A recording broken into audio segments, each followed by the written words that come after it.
macroeconomic conference here.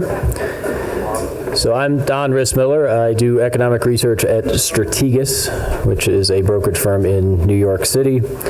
We also have offices in Washington, and I'm also the GIC Vice Chair of Programs. So along with Michael Drury, who you saw yesterday, who is our chair, we get to put on a lot of different programs, but I have to say this is one of my favorite, and I'm happy to see everybody here today. Let me just start off with some housekeeping items. As Tyler Norton mentioned yesterday, there are a number of great sponsors for this event. We'd like to thank them again, especially Ferrari here outside. I'd also like to thank Jill Fornito in the back, who's helped put everything together. Thank you, Jill. You're here, Jill. Appreciate your work.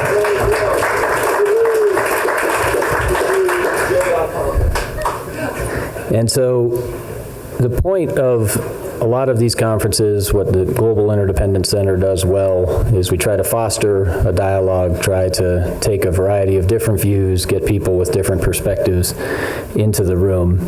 And so I'm very happy this morning that we get to have a good friend of GIC, Paul McCulley, here to talk about something he's written quite a bit about. In fact, if you Google McCulley and thehill.com, there is an editorial that comes up, "Our nation can't afford, past its sell date, economic orthodoxy." So that's what we're going to get to hear first today, a different viewpoint and something that we can use as a foil for what we heard yesterday. So Paul, please take it away. Thank you.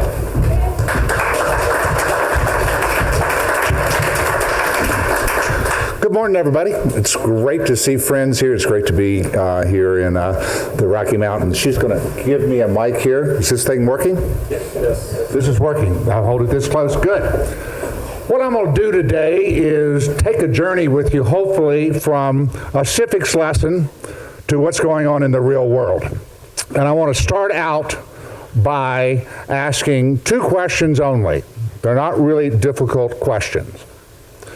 Number one, how many people in the room believe in democracy? Do we have a majority? I think we have a majority. Okay. We have a majority of small d Democrats. I stress small d Democrats. Second question, this is a really short exam. How many people in the room believe in capitalism? I get an even bigger majority.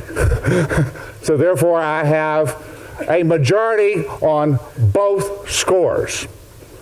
The room believes in democracy and the room believes in capitalism. I hereby pronounce the room to be populated with schizophrenics. The whole room is populated by schizophrenics because you said yes to both questions. The good news, however, is that you are rational schizophrenics. You're rational schizophrenics. And that's an important description for you to keep in mind when you're looking at what's going on in the world and the interaction between Main Street, Wall Street, and inside the Beltway. That triad of Main Street, Wall Street, and inside the Beltway is the product of rational schizophrenia. Now, I want to focus a bit on the rationality of it by looking at the two systems, democracy and capitalism. Both systems are systems of governance. Systems of governments. Civilized societies have to have some system of governance. So there's nothing wrong with the system of governance. In the absence of one, you have chaos.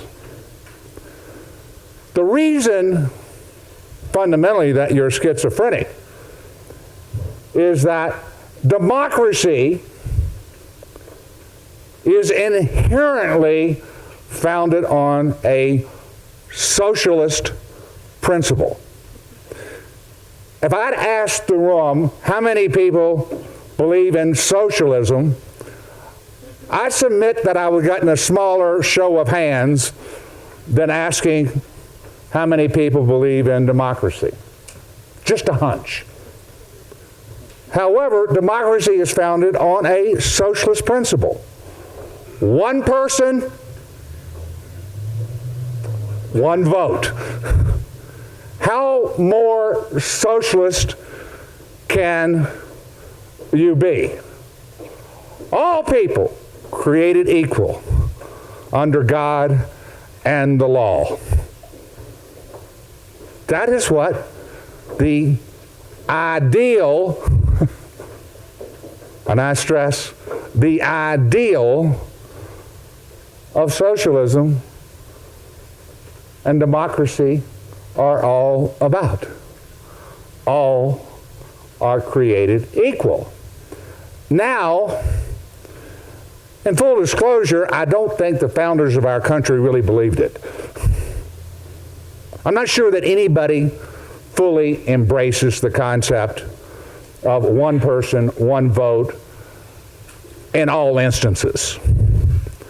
Most of us in the room have served on nonprofit boards, which tend to be driven by one person, one vote. And I have yet to serve on a nonprofit board that was efficient.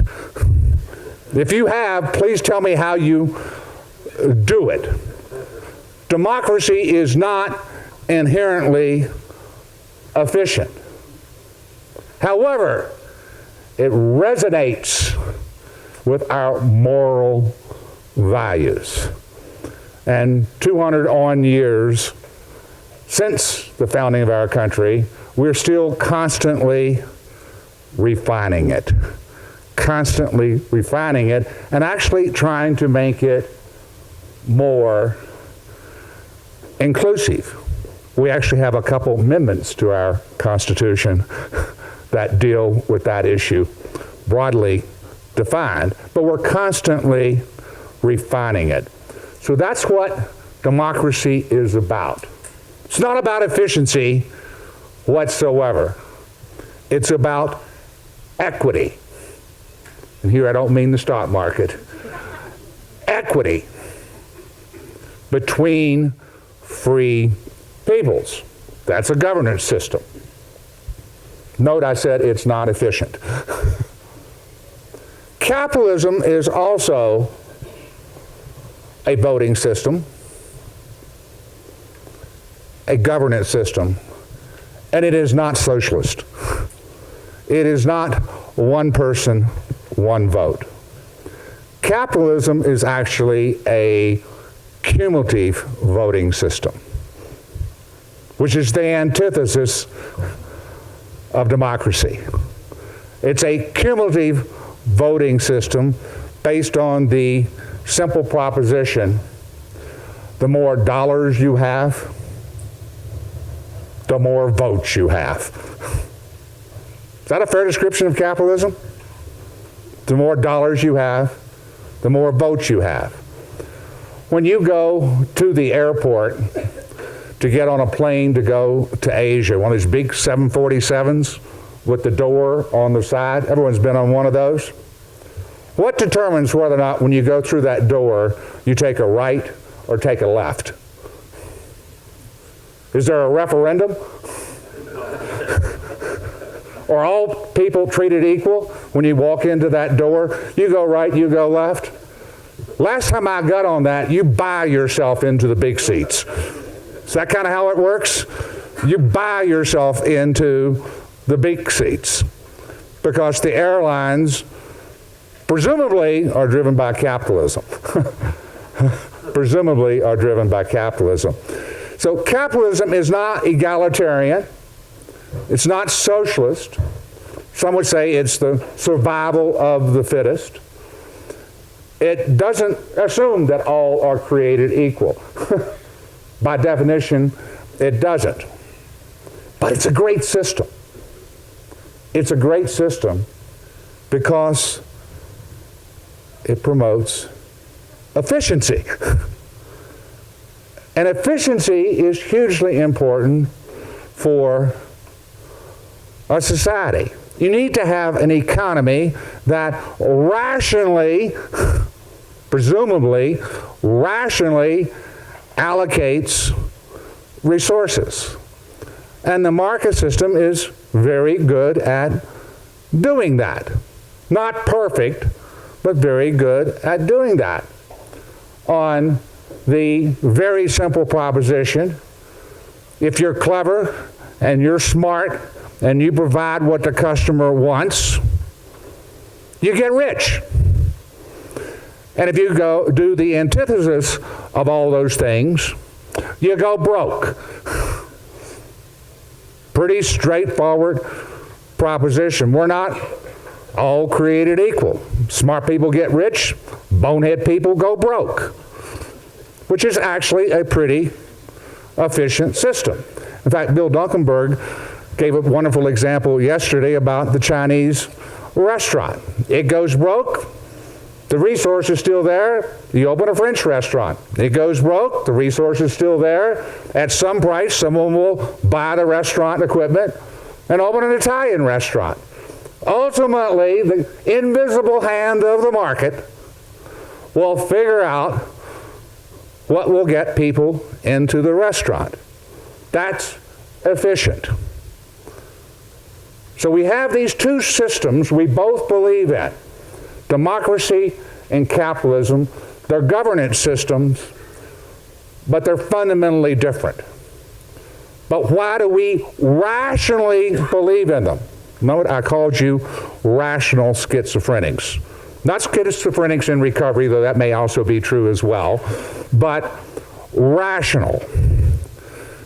It's a very simple reason. There's one thing that capitalists can't do that they absolutely have to have in order to function.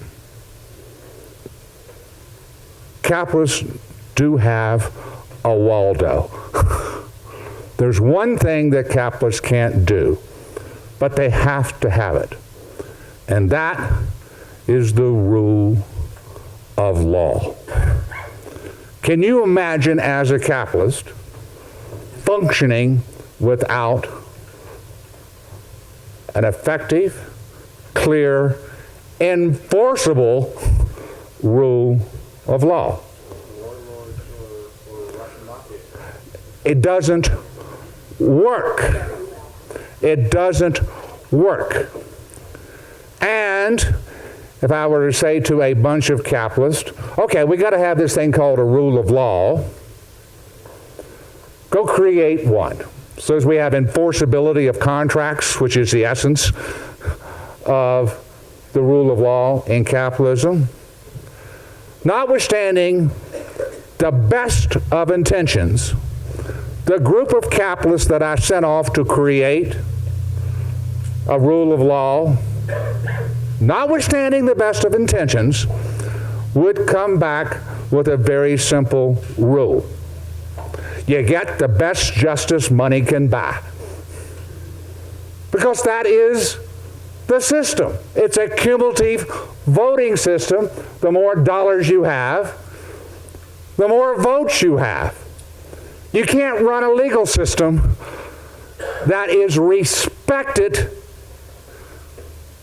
on that premise unless you're running Russia or the mafia, which doesn't work terribly well, and certainly violates most known propositions associated with democracy. A respected, credible, enforceable rule of law is democracy's gift to capitalism. It's a gift. because if it's one person, one vote, no one is above the law. The system is respected. And if it's respected, it's enforceable. And if it's respected and enforceable, then theoretically, it becomes of minor importance in the day-to-day activities of capitalism. I traded large sums of bonds on the telephone for many, many years.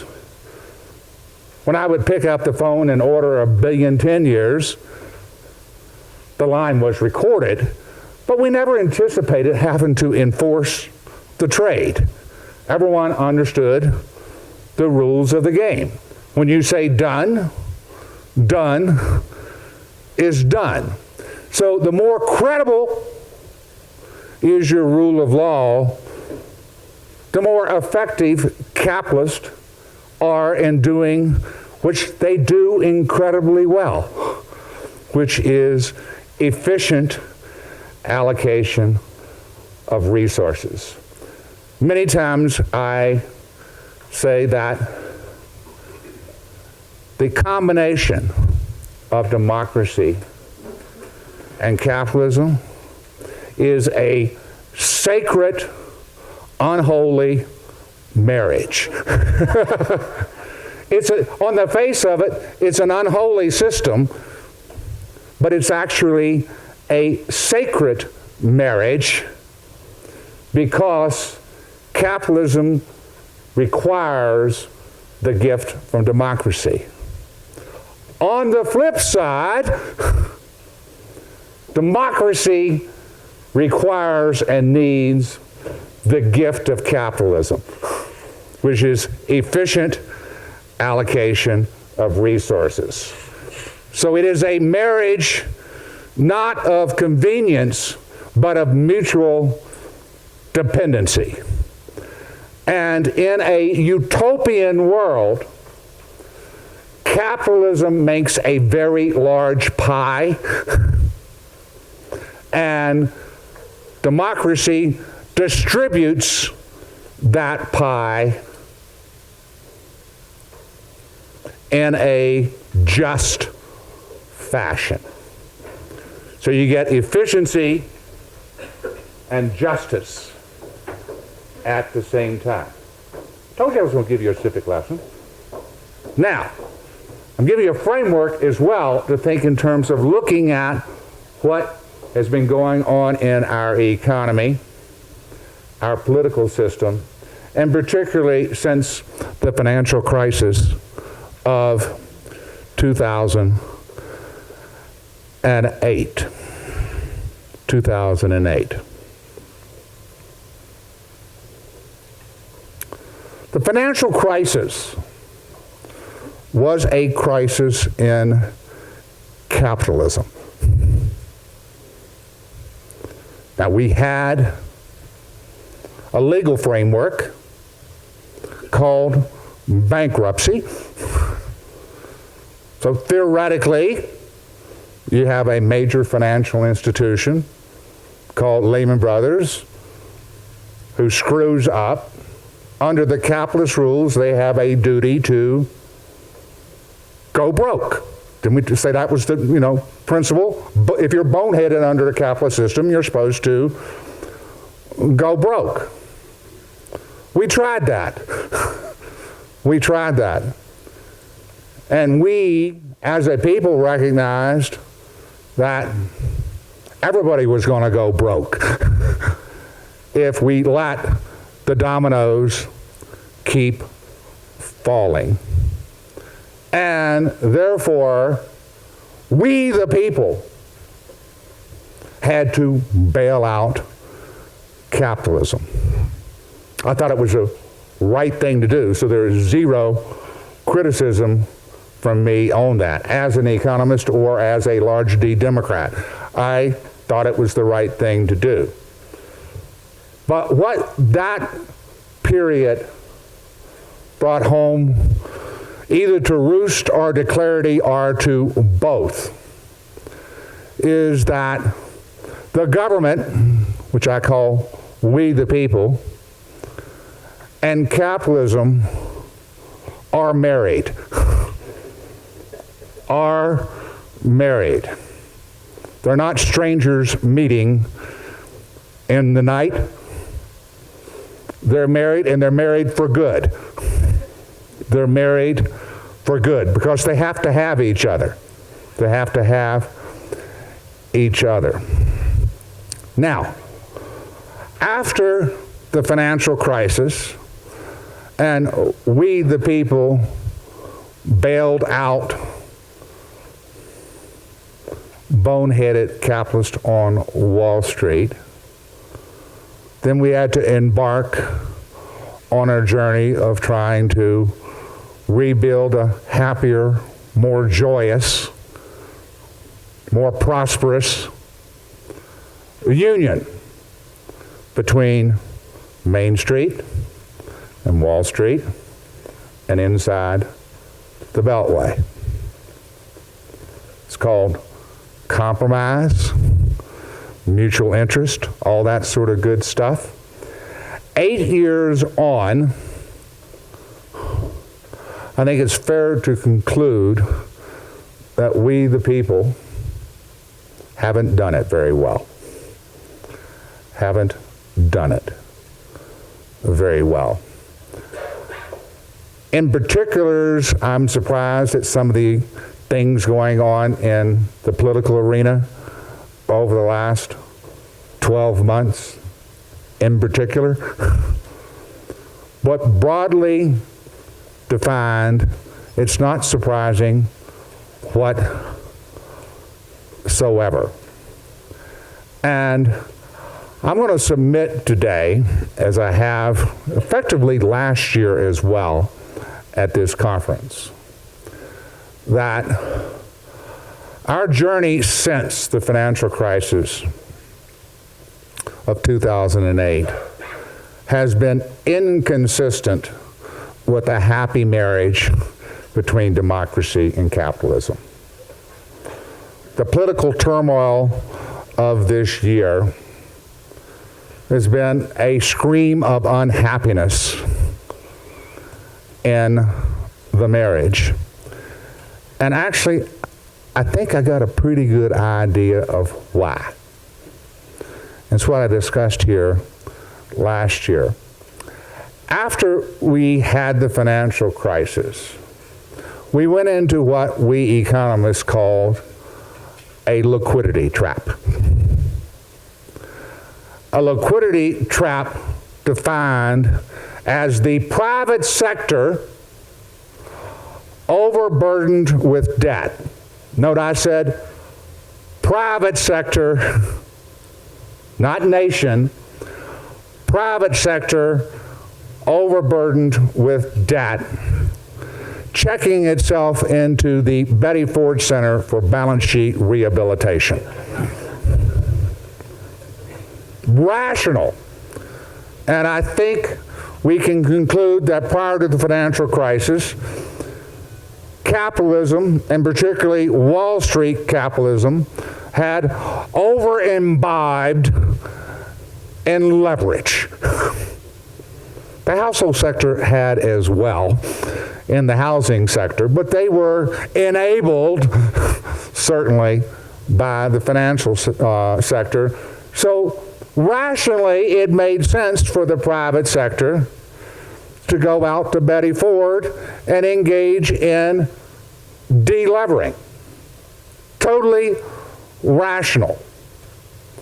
The problem is that if everybody decides to delever at the same time, you have a paradox of aggregation. More particularly, a paradox of thrift. Because one person's spending is another person's income. And income is the fountain from which savings flow. So it's quite cool for me to say, I think I should delever, save more. But please don't you make the same decision at the same time. because your spending is my income. Everyone with me here? And if you and I decide to do it at the same time, I cut my spending, which kills your income. Which means that you cut your spending because you've got less income, which kills my income. And we go down the plug hole. That's called the paradox of thrift.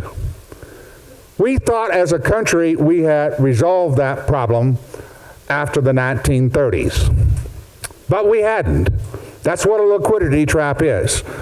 I'm looking at my friend in Japan. He's been living in it for 20 years, where capitalists don't lose their mojo, they lose their balance sheet.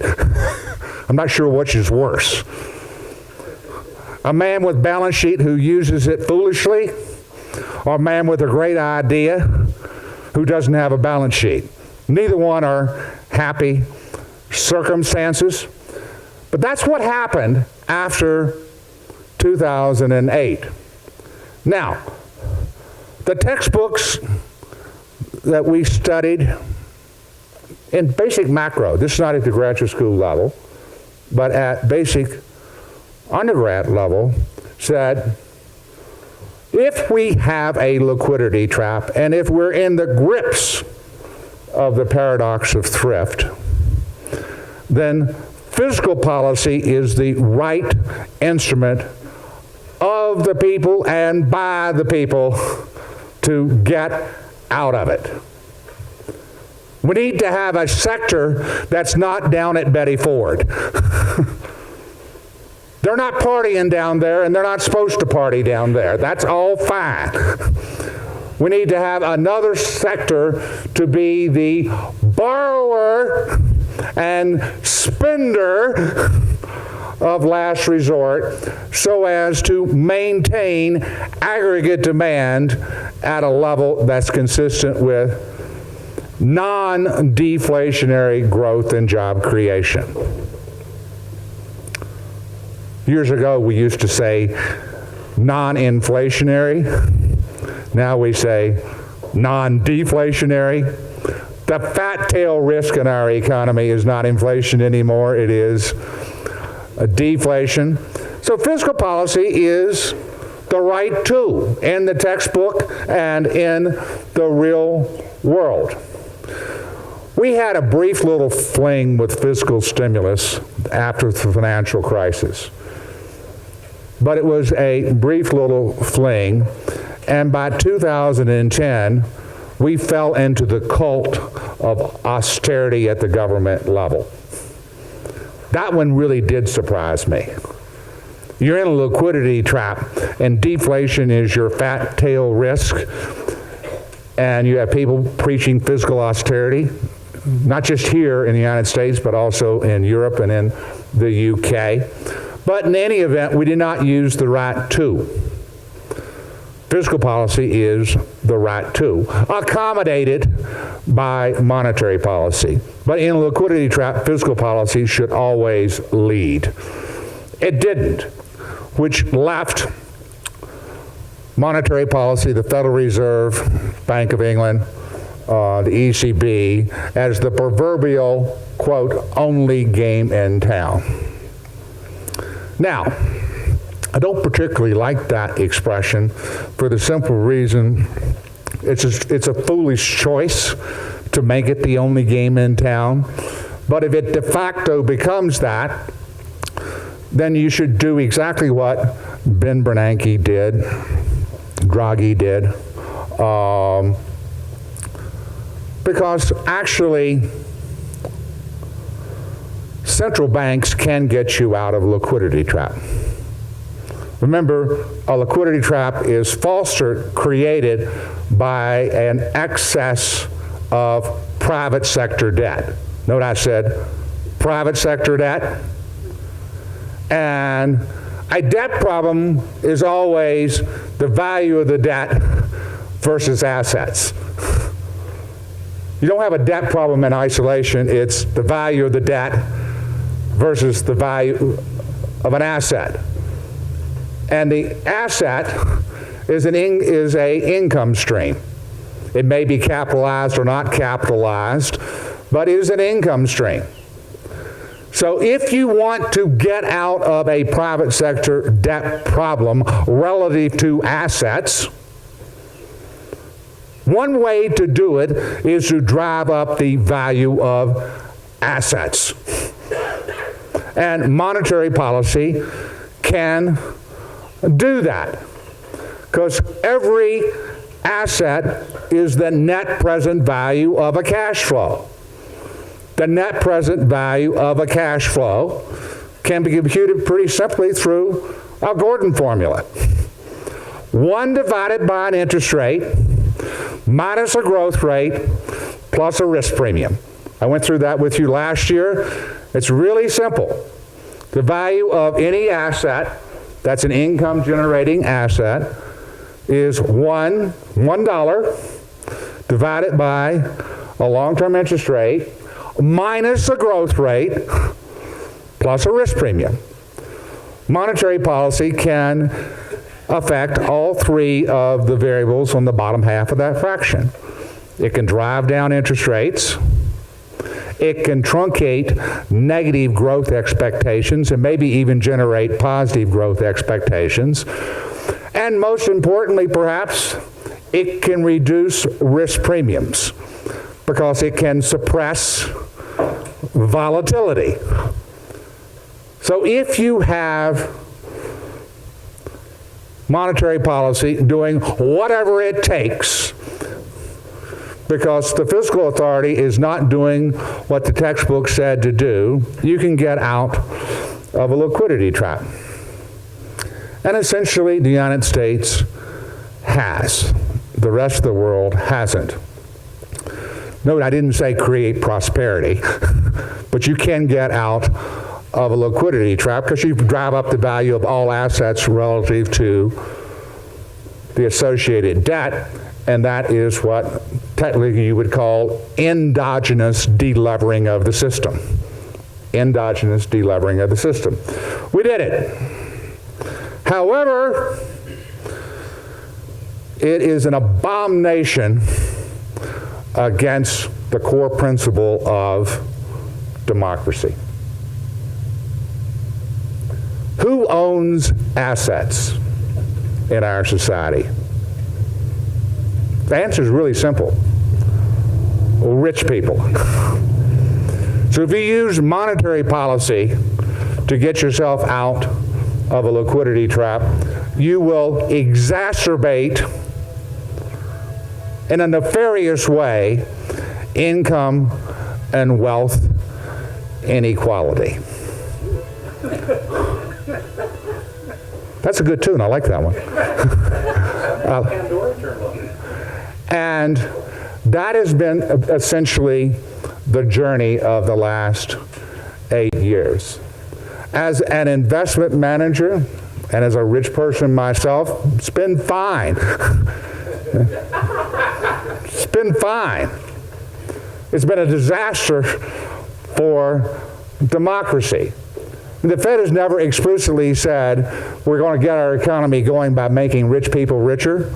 But as a practical matter, that's exactly what using monetary policy alone will do. And there's a statistic that still stuns me every time I see it written somewhere that tells you how stunning our income inequality and wealth inequality is in our country. The Fed did a survey, actually the Fed itself did a survey, and half of Americans would consider it to be a crisis if they got hit with an unexpected expenditure, health, family, car, house, whatever the case may be, an unexpected expenditure of $400. $400. Half of Americans can underwrite the fat tail of $400. An exhaust system on your car costs more than $400, I think. There may be people in this room who've paid more than $400 for a bottle of wine in their lifetime. Just a thesis. We really have a skewed system. And the last 8 years of monetary policy alone has exacerbated it to an extreme. And it didn't have to be, because the government itself had no reason to be engaged in fiscal austerity whatsoever, as demonstrated by the obvious reality of interest rates as low at any time in our lifetime. There hasn't been a constraint on the ability of our political system to run dramatically larger deficits to stimulate aggregate demand. There's been a lack of political wisdom, not just willingness, but wisdom to do so, based on this orthodox notion that somehow fiscal policy should not be used proactively to manage our economy. Just give that all to the Fed. You really don't want Congress tinkering around with trying to manage the economy. You know, they couldn't manage a good drunk in a brewery. They're just incapable. That's wrong. That's orthodox thinking, but it's wrong. And the results ultimately will show through into the political process. On the simple proposition that democracies will not long tolerate a government that celebrates its own impotence while genuflecting to the rich. It will not long tolerate that. Its frustration, its anger may not be textbook economics. It may not be completely rational, but it's real. It's real. Democracy does matter. Remember, it's founded on the concept of equity and justice. And when enough people say, the system ain't working for me, there will be a rebellion. That's what's going on around the world. And we're having it here in the United States. I actually think it is a good thing, because I am both a small d Democrat. I'm also a large d Democrat, but let's forget that right now. I'm a small d Democrat and also a capitalist. And this sacred unholy marriage needs to go to marital therapy and be fundamentally examined, a thorough and fearless moral inventory. And I think that will be happening in the next 3 to 5 years. I want to conclude, because I've used my time, not with a forecast of what's going to happen in November. In mountain climbing, there's a thin line between courage and stupidity, and me forecasting November would be on the wrong side of that line. What I will forecast, however, looking out over the next 3 to 5 years, the doctrine of central bank independence is going to be fundamentally reevaluated. Our government cannot outsource all endeavors to its central bank. Not that the central bank will not handle the responsibility given to it, but with its tools, it will exacerbate income and wealth inequality. And ultimately, there's a tipping point and a breaking point.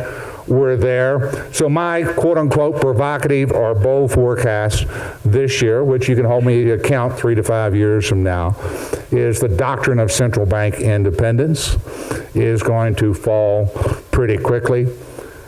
and ultimately for us to have a just, competitive, growing, more prosperous economy, fiscal and monetary policy will have to get married.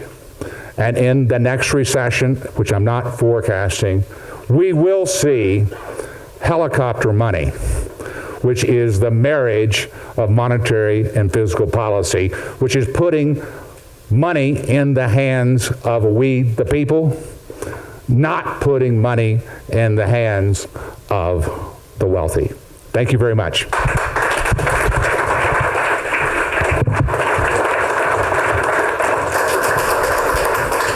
Thank you, Paul. So I'd like to invite up Michael McKee and John Sylvia, and we'll continue with our next panel.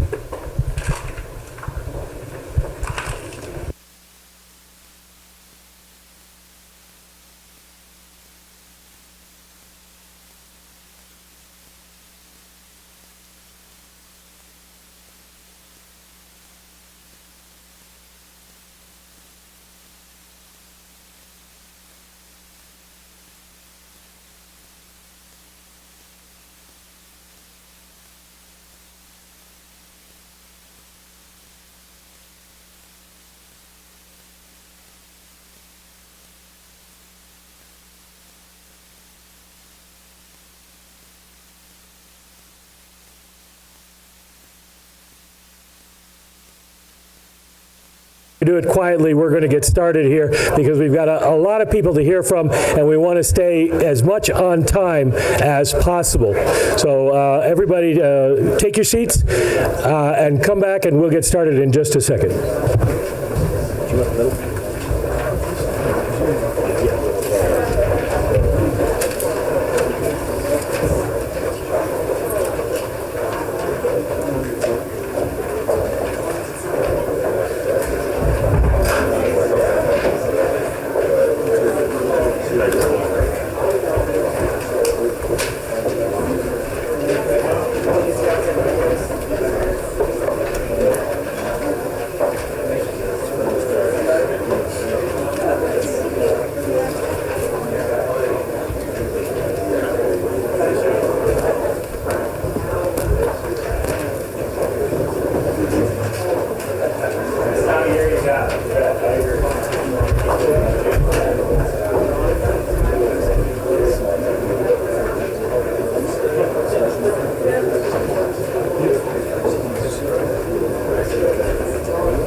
Is it up now? Okay.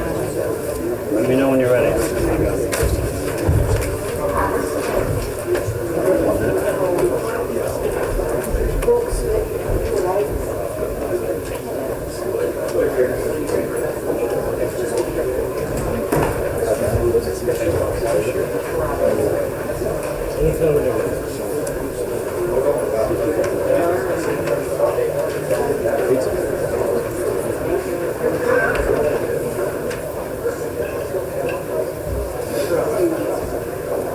All right, if everybody could take your seats, and we will get started. As I said, we have quite a bit to do this morning. We're going to go around the world, and that takes a little bit of time.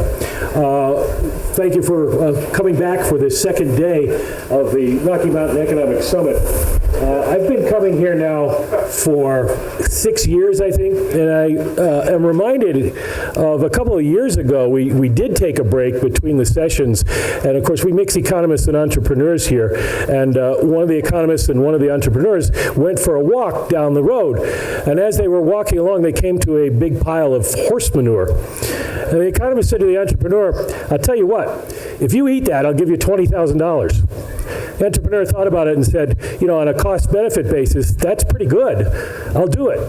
So he ate he ate the horse manure. The two then continued on down the road, came to another pile of horse manure, and the entrepreneur thought, well, maybe this works both ways. And he said to the economist, I'll give you $20,000 if you eat that. And the economist thought about it and said, I could use the money. So he ate the horse manure. The two of them continued down the road until all of a sudden the entrepreneur stopped and said, neither one of us has any more money than we did before, and we've both just eaten horse manure. I'm not sure we're better off. And the economist said, yes, but just think about it. We created $40,000 worth of economic activity. Trade like that is the center of the global economy and politics these days. The world extraordinarily interconnected, and most economists would say that's great, but a lot of ordinary people and some entrepreneurs have said that may be horse manure. 16 million people in the UK did a couple of weeks ago, and as Dennis Lockhart told us yesterday, their vote to leave the European Union may mark an inflection point for the global economy. So today, we are going to examine that proposition, taking it region by region, because the world is such a big place. We're going to, hopefully, when we're done, have given you a pretty good idea of what the post-Brexit world is going to look like, where the opportunities are, and where the horse manure is.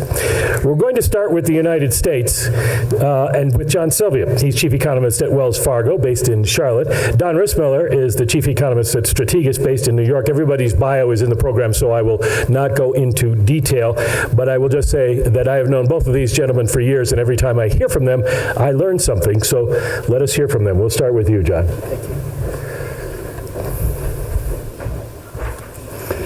Are we all set with the updated presentation? Thank you. So I want to pick up on a couple of themes that were brought up yesterday, and then, of course, on Paul's comment earlier this morning. First of all, I really think that when you look at my presentation, you want to think about, what are the 5 channels of influence between Brexit and your business activity? And then second, picking up on comments yesterday, what are the traits or in economics, what are the indicators that there is change over time? I think that's a good context for looking at my presentation.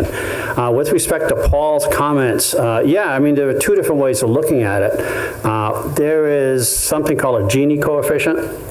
And that Gini coefficient measures inequality in a society in terms of income and wealth, and that's gone up steadily since 2008.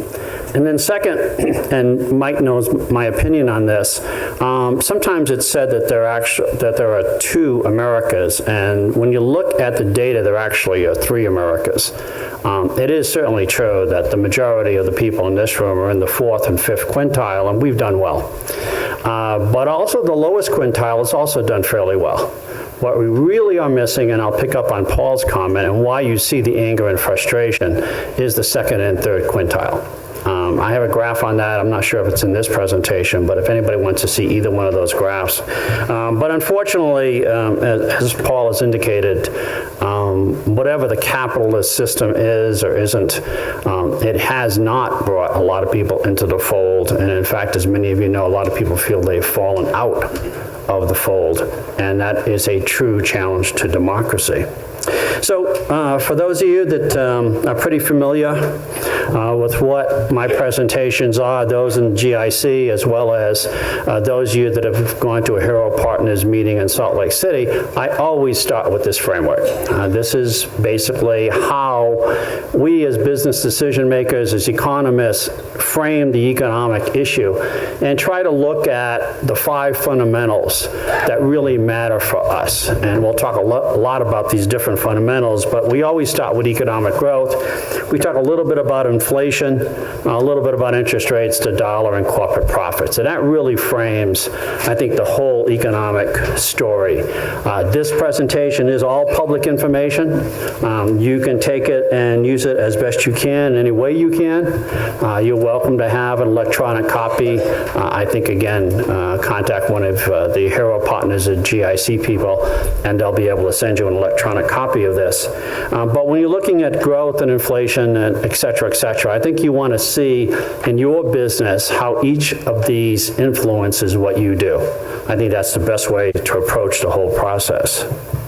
So this is growth, and as you know, maybe hinted at some of the presentations yesterday, and certainly by Paul this morning, we've had pretty good steady economic growth at around 2% for the last 5 to 6 years. But the challenge, as many of you know, is that that growth seems to be disappointing relative to what we might have expected in this economic recovery. And that, again, continues to be a challenge. My estimate, my expectation when I look at growth is that Brexit is a little bit of a negative on GDP, not much of a negative. It isn't a significant break in economic growth in the United States overall, but it does suggest, once again, that our export growth to Europe and the UK will be a little bit weaker, and there are different channels or reasons for that. And so I would suggest to you, if you want a guidepost, have one of your research assistants or tech staff look at the Purchasing Manager Survey that comes out the first business day of each month. It has an export orders component in that survey, and that export orders component may give you an indication of what may be going on in terms of U.S. exports, i.e. what may be happening with respect to European and UK economic growth. So there's a channel and there's a guidepost for you to think about. Our economic growth will be hit in terms of net exports, and the indicator you might want to use is export orders in the Purchasing Manager Survey. The second channel that's important for economic growth, of course, is business investment. And this came up a little bit yesterday. And when you think about business investment, and all of you do, we have to think about how confident we are in the outlook going forward. So for those of you that do some business in Europe or the UK, my suspicion is you're a little less confident today than you were 2 weeks ago or 3 weeks ago. That impacts business fixed investment in the United States.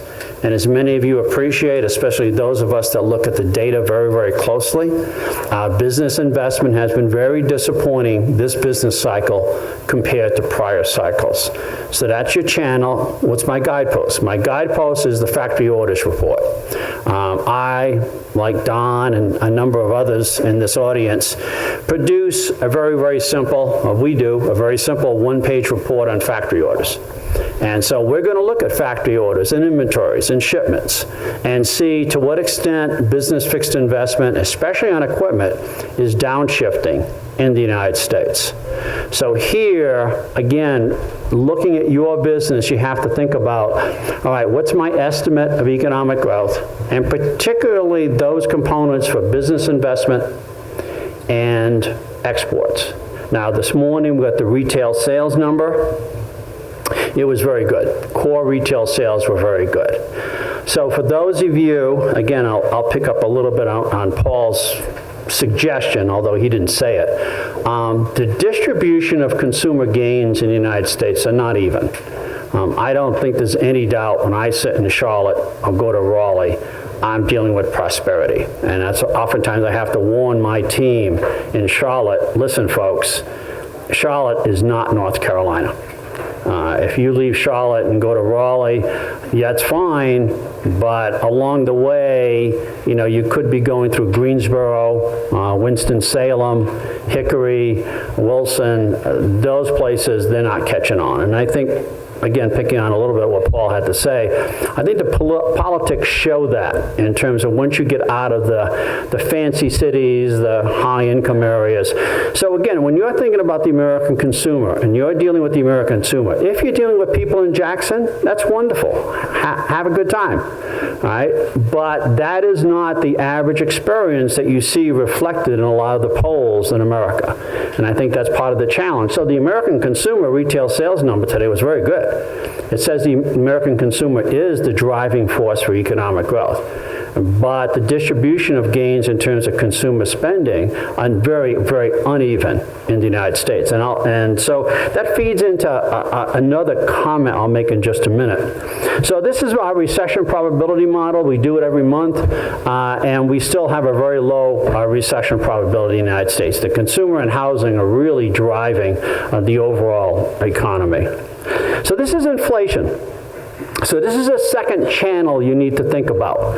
And this morning you saw the consumer price index numbers. This is the PCE deflator, which is basically the Fed's target. Continues to run a little bit below 2%, gradually creeping up, I think, towards 2%, but probably not there by the end of this year. So now here's our second factor that we need to look at. And so we need to think about inflation and how it's impacting us. And I would say the second channel of a Brexit is that it will, in fact, lower prices overall. A comment Pat made to me earlier this morning when sitting out on the deck is that all the discounts that you get on goods and shopping. And Mike McNiven claims to me that he shops a lot at JCPenney, but I look at his suit, I look at his tie, he's Brook Brothers all the way. So, you know, he's not kidding anybody. So here's a challenge.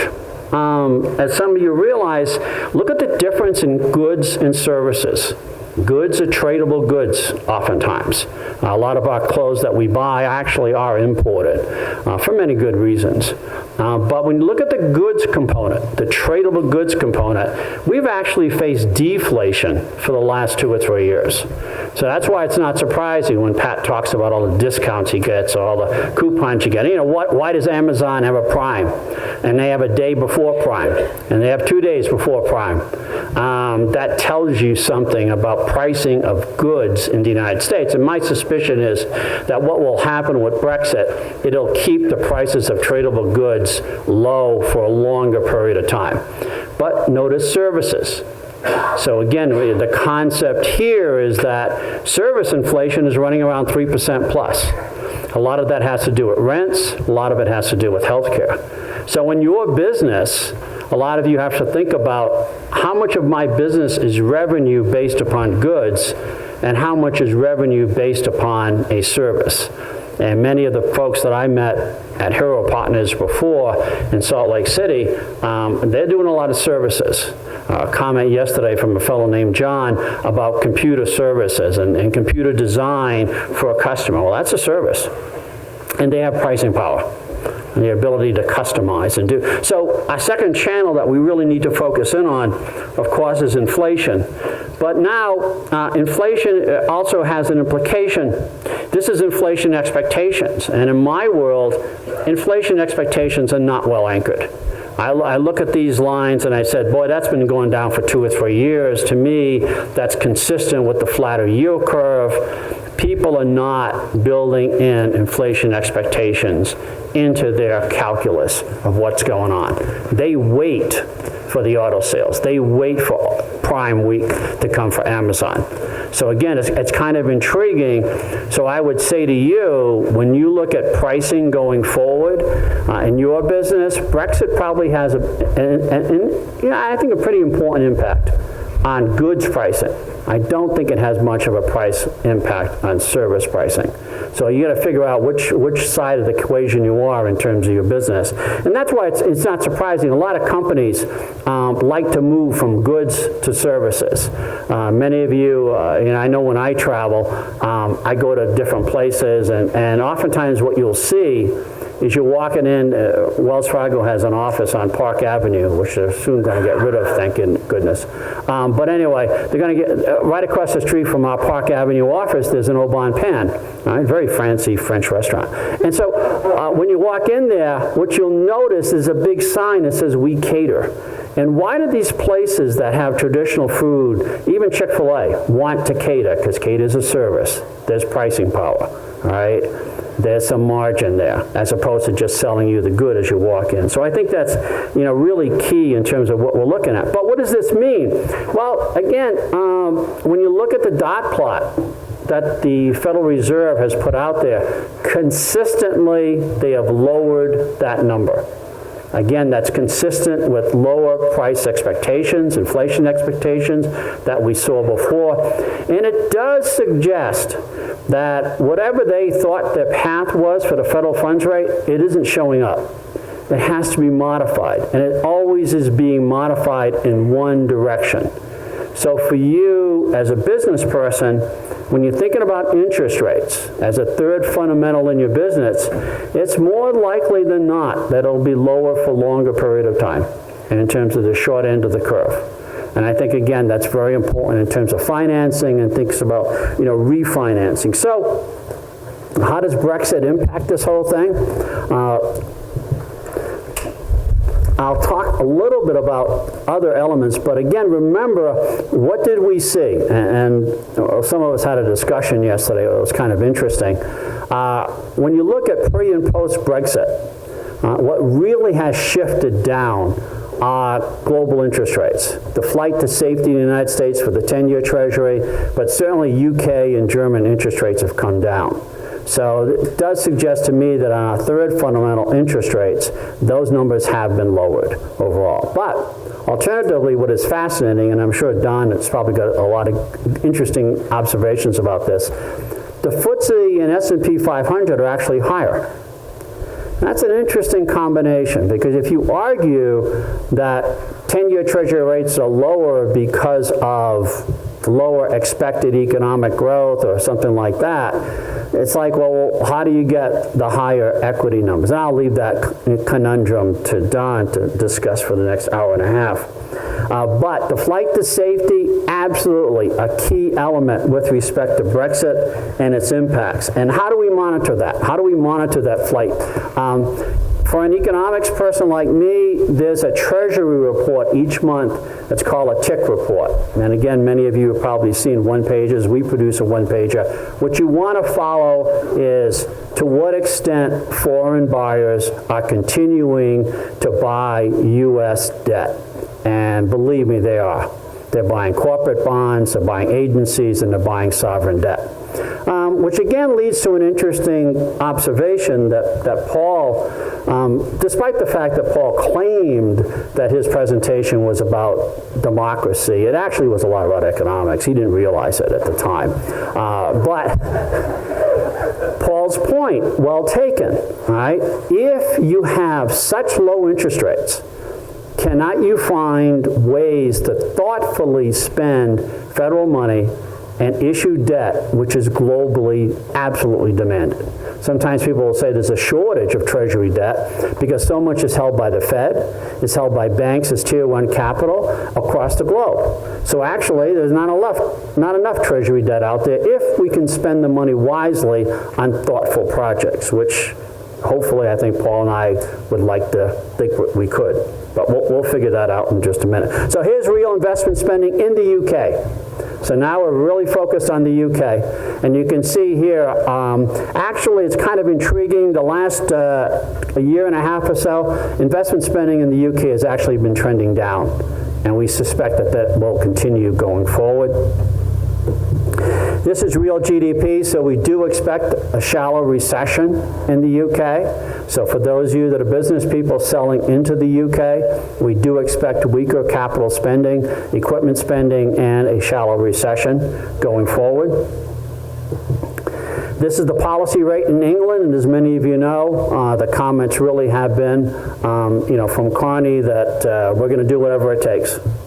So basically, maybe a little bit lower short rates, but again, adopting some form of QE to provide liquidity to the system. And here, obviously, a very significant break, kind of intriguing again. We saw a break in interest rates. We saw a break in exchange rates. We didn't see the break that you would have expected with the FTSE and the S&P 500. So again, kind of intriguing when you see the whole process. But as far as the euro and UK exchange rates, the dollar is stronger, which means if you're importing, right, as Paul said, every week he imports $2,000 to $3,000 worth of French wine, it'll become easier for him to import all that French wine. And so your imports from France or Europe will probably be cheaper. Your imports of Walker chips, crisp from England will be cheaper. But if you're exporting into other countries, this is a challenge. If you're exporting into Europe and you don't have any pricing power, you've got a huge challenge in terms of your export market. So again, another channel, the exchange rate. And what are we looking for? We're looking for graphs like this that many of you can do, looking at what is happening with my exchange rate. Am I running out of time already? Oh, geez. Okay, that's it. Thank you. But, We love cooperative speakers. let's try this. Okay, so here's our exports to the UK. So we ask ourselves, where are we sensitive to these issues? And it's Ireland and the Netherlands that are very, very sensitive, exports to the UK. So what you're looking at is business people in Ireland or in the Netherlands that export a lot into the UK. They may be weak. So again, I'm sure Donna has some comments about portfolios around Irish or Dutch companies. But here you can see that the US actually isn't that exposed in terms of our exports to the US. So yes, it's a small negative, but not a disaster. So this is our holdings of UK portfolio assets in terms of what we hold. We absolutely hold a lot of equities and some long-term debt. So look at your portfolios, talk to Don, see how much exposure some of the companies you have in terms of their domicile in the UK and what their expectations are in terms of your holdings. And then the UK holdings with respect to US assets, a lot of long-term debt. As you suspect. So if the Brits have to sell something, there may be some upward pressure on long-term debt in the United States and maybe a little bit of downward pressure on equities. But that's sort of like what they hold and what we hold overall. And let me just finish up with breakaways, which again was an interesting topic that was actually brought up yesterday. So I picked up some examples of breakaways. And as you can tell, there's no way to predict ahead of time what's going to happen. You can have a British society that says, yes, we want our independence, and we're going to make it work for us. That's Singapore. I'm sure some of you are familiar, years ago, Singapore and Malaysia in the same place, doing the same things, and all of a sudden the Malays didn't really want the Singaporeans in there. Singaporeans said, okay, we don't want to be here, and they went back and forth and back and forth. Singapore got its independence, and today you can see the difference in economic performance between Malaysia and Singapore. Many of you have been to Singapore, probably do business there, and far fewer of you ever get to Malaysia and do any business there. So again, you can see that breakaway worked. The United States is a breakaway. I don't have the data. No one has the data. There's some speculative data. What happened in the United States in the 1780s and 1790s after they broke away from the UK? They probably had a lot of trouble, especially in the South, exporting to the UK. But we broke away. South Korea, another breakaway. India was a breakaway from Britain, but India had a decision to make about how they're going to structure their society, and it became very much an English bureaucratic society. And for many of us, we never thought much of India for the 40 or 50 years until all of a sudden they started to show up and say, yeah, we can do things too, and India became a major player in the world. Bangladesh is another good example. I want to break away, I want to be different, I want to be by myself. That's great, except you're going to flood every year. You get too many rivers, too many lakes, everything's below sea level, and probably not a good choice. All right, but again, they're not the Netherlands. They don't build dams.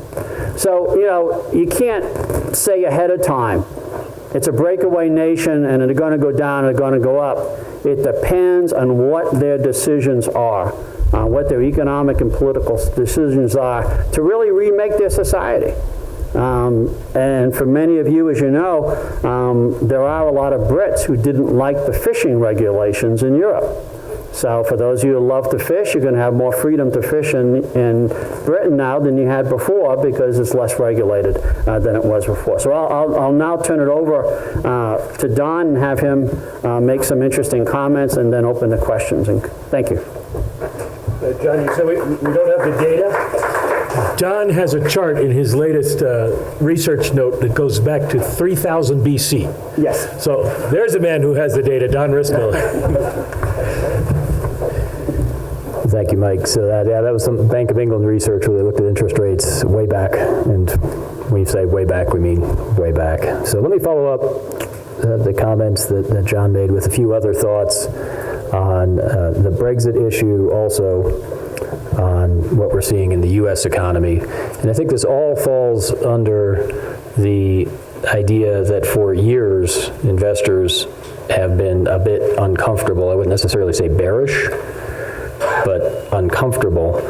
And in some ways, this is the least loved equity bull run we've had. So every time we make new highs, we become very skeptical of it. I think the British exit, the Brexit event, joins a long list of other things that we've worried about. Remember, it was the Greece exit a couple years ago. We've had events abroad in the Ukraine that also have been relevant.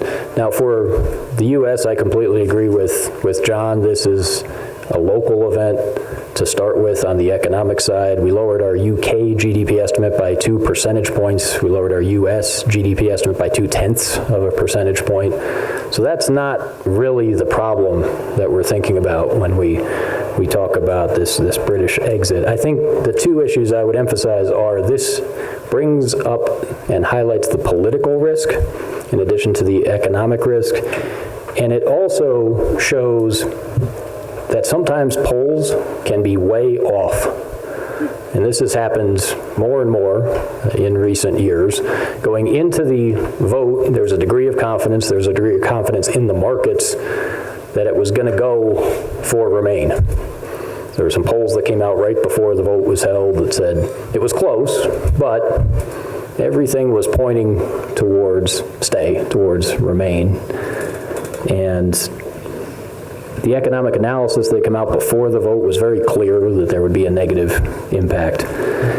And the markets don't usually get things that wrong, but they did when it came to June 23rd and that British vote. So this has caused us to question, are there other things that the market could be off on? I think that's where we have to see how this is going to affect business confidence. The Italian banks have come up. So there's a shock to the system. And there's a long-running problem with Italian banks that goes back a decade, really. Part of the problem is it takes a very long time to write off a loan. In Italy, the law is structured such that it can take 8 years or more to actually get rid of the legal process that you need to go through. Now, several years ago, they changed how they regulated Italian banks, really European banks in general. It's now the central bank that does it rather than the local authorities. So the standards have become stricter, and there are new stress tests coming up. There was also an EU rule that you can't really bail out banks the way you used to. You have to bail in, meaning that the bank bondholders have to take some haircut, some of the pain. The problem in Italy is a lot of the bank bonds are owned by retail investors, not necessarily big institutions like elsewhere. So you get this political shock to the system, and you start to question, are there other things that may be affordable? The Italian banking issue looks affordable. It just looks complex politically, because you have these rules where you don't want to see retail investors take a hit. On the other hand, you can't use public money for a bailout unless you do that according to these EU rules. The EU seems unwilling to change the rules 2 years after they put them in, but they're struck with this discord internally. And so this is where I think the Brexit issue starts to generate angst, starts to generate discomfort. There's also concern in Asia. We saw the dollar strength that John mentioned that immediately brings up questions of what's going on with the Chinese currency.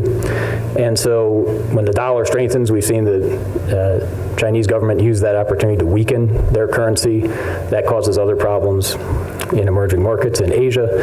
And so what I would use to talk about this is this idea that business confidence is going to be very closely tied to capital spending.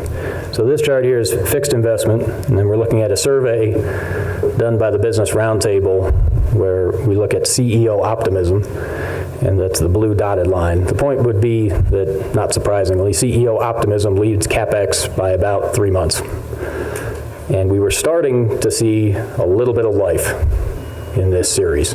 We're starting to see businesses, at least in the U.S., say, all right, we've gotten through some of the worst events of the past 5 years. We got through the debt ceiling fight and the debt downgrade and the sequester and the Greece issue and the euro issue. But they keep coming, and that, I think, is what Brexit reminds us, is it's going to be very hard to have confidence if these international events continue to occur.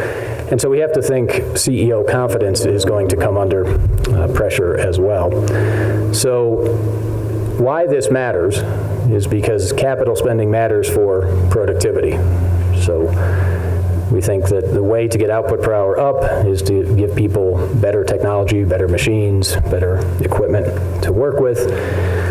The other issue that we see is the U.S. economy is probably at full employment today. So with the unemployment rate below 5%, we're seeing the labor share of GDP rise. John Riding talked about this yesterday as the profit margin coming under pressure. I think that's right, and this is a very autocorrelated series, meaning once this turns, it usually doesn't reverse very quickly. It doesn't bounce around a lot. So if you identify the inflection point, it's quite significant. And I think we can look at this cycle and say, we've identified an inflection point here such that we're probably maturing in this U.S. cycle. We're at the point where we want to pay labor and capital instead of labor or capital. And the way to do that is to make the pie bigger. There's some other survey data that suggests this is going to keep going. So there's the momentum argument. There's also some data from Bill Dunkelberg's survey of small businesses where we ask small businesses every month, do you plan on raising wages? And typically, if you look at the historical data here, the NFIB survey had led average hourly earnings by about a year. So when small businesses say they're going to raise wages, about a year later, wages go up. This cycle, it's taking 2 years. So it is taking longer, but the direction here has been pretty clear for several years. We've hit an economy, a U.S. economy that is at full employment. At full employment, labor takes share. At full employment, wages go up. That's why you need capital spending and productivity enhancing technology to extend the cycle. And this is where some of these global issues, global uncertainty matter today. There's also some evidence that the labor market is churning. This is the data on the number of people quitting their job from the job opening and labor turnover survey. So there are some things that are happening in the U.S. economy that look like they could push us towards that increased productivity, but we need that additional capital spending, that investment as well to get us there. Let me take you through this table to show why this matters for U.S. companies. So I have 5 variables here: wages, productivity, unit labor cost, which is the gap between those two, then inflation, change in the price level, and then the price cost markup. And the reason I'd go through this with you is to say that the price cost markup is going to be very important for corporate profits. So if I have a positive price cost markup, I can feel good about corporate profits. If I have a 0 or negative price cost markup, margins are going to come under pressure. So the first column here is what we've done the last 4 years. We've had about 2.5% wage growth. Productivity has been absolutely abysmal. It's been 0.4% a year, giving us a unit labor cost growth rate of just above 2%. That's happened with inflation slightly below 2%. So we've had this negative price cost markup, and that's one of the reasons profits have not done all that well. Now, given that we're assuming the economy's at full employment, the top line there, wages, that purple column there, starts to rise in the future. We'll accompany that with a rise in inflation as well. We've hit the bottom on both of those. And so what becomes critical is this box within the box. So what number you put in here for productivity is going to matter. It's going to matter probably more than anything else for your forecast. So productivity has to rise. I think it can rise a bit. We have it getting back to about 1.25% as we go forward to 2017. That's still not great. If this were the 1990s into the early 2000s, productivity growth was closer to 3% a year. So when we look at good times, the number we'd put in this table would be much higher. So if I could put a 3% in there for productivity, lots of good things are going to happen. We're going to be able to pay higher wages and have corporate profits go up. What we see is with the type of productivity assumptions we're comfortable with, it becomes more of a tug of war. And that's where we are in this business cycle. This is what happens as you get into year 8 of a business cycle. You don't have the increase in productivity to help you as much as you might like. And if I were to say why this is happening, I think part of it is that we've done a good job maximizing existing resources. Some of our great companies of the past 5 years have done a good job maximizing existing capital, maximizing existing resources. If that dislocates other workers, that can be okay as long as those other workers find productive jobs. And so one of the concerns I have is if you have a child who's finishing college this year, say a rising college senior, what I'd really like to see is people finishing school saying, I want to do that. And I'm not really sure we have to know what that is, other than to say it has to be something that is like finance in the 80s or tech in the 90s or housing last cycle. Sometimes it works, sometimes it doesn't. I like people who are juniors in college to say, maybe I'll quit school and do that because I don't want to miss it. That's when we know people are getting excited that we have something going in the economy. We have an industry that can employ 1 million new people productively. That's the standard I would use for something that could get productivity closer to that 3% type growth rate. Today, I think we have people finishing school saying they're going to do more school, which if you're acquiring skills, that's all good. But at some point, we have to make this transition. And so this is one of the reasons we have a bounce in productivity. We think that's important.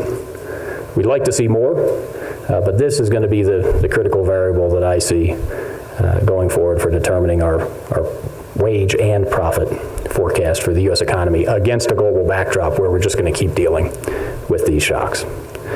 So to stay on schedule, why don't I pause and we can take questions if we have time. Okay.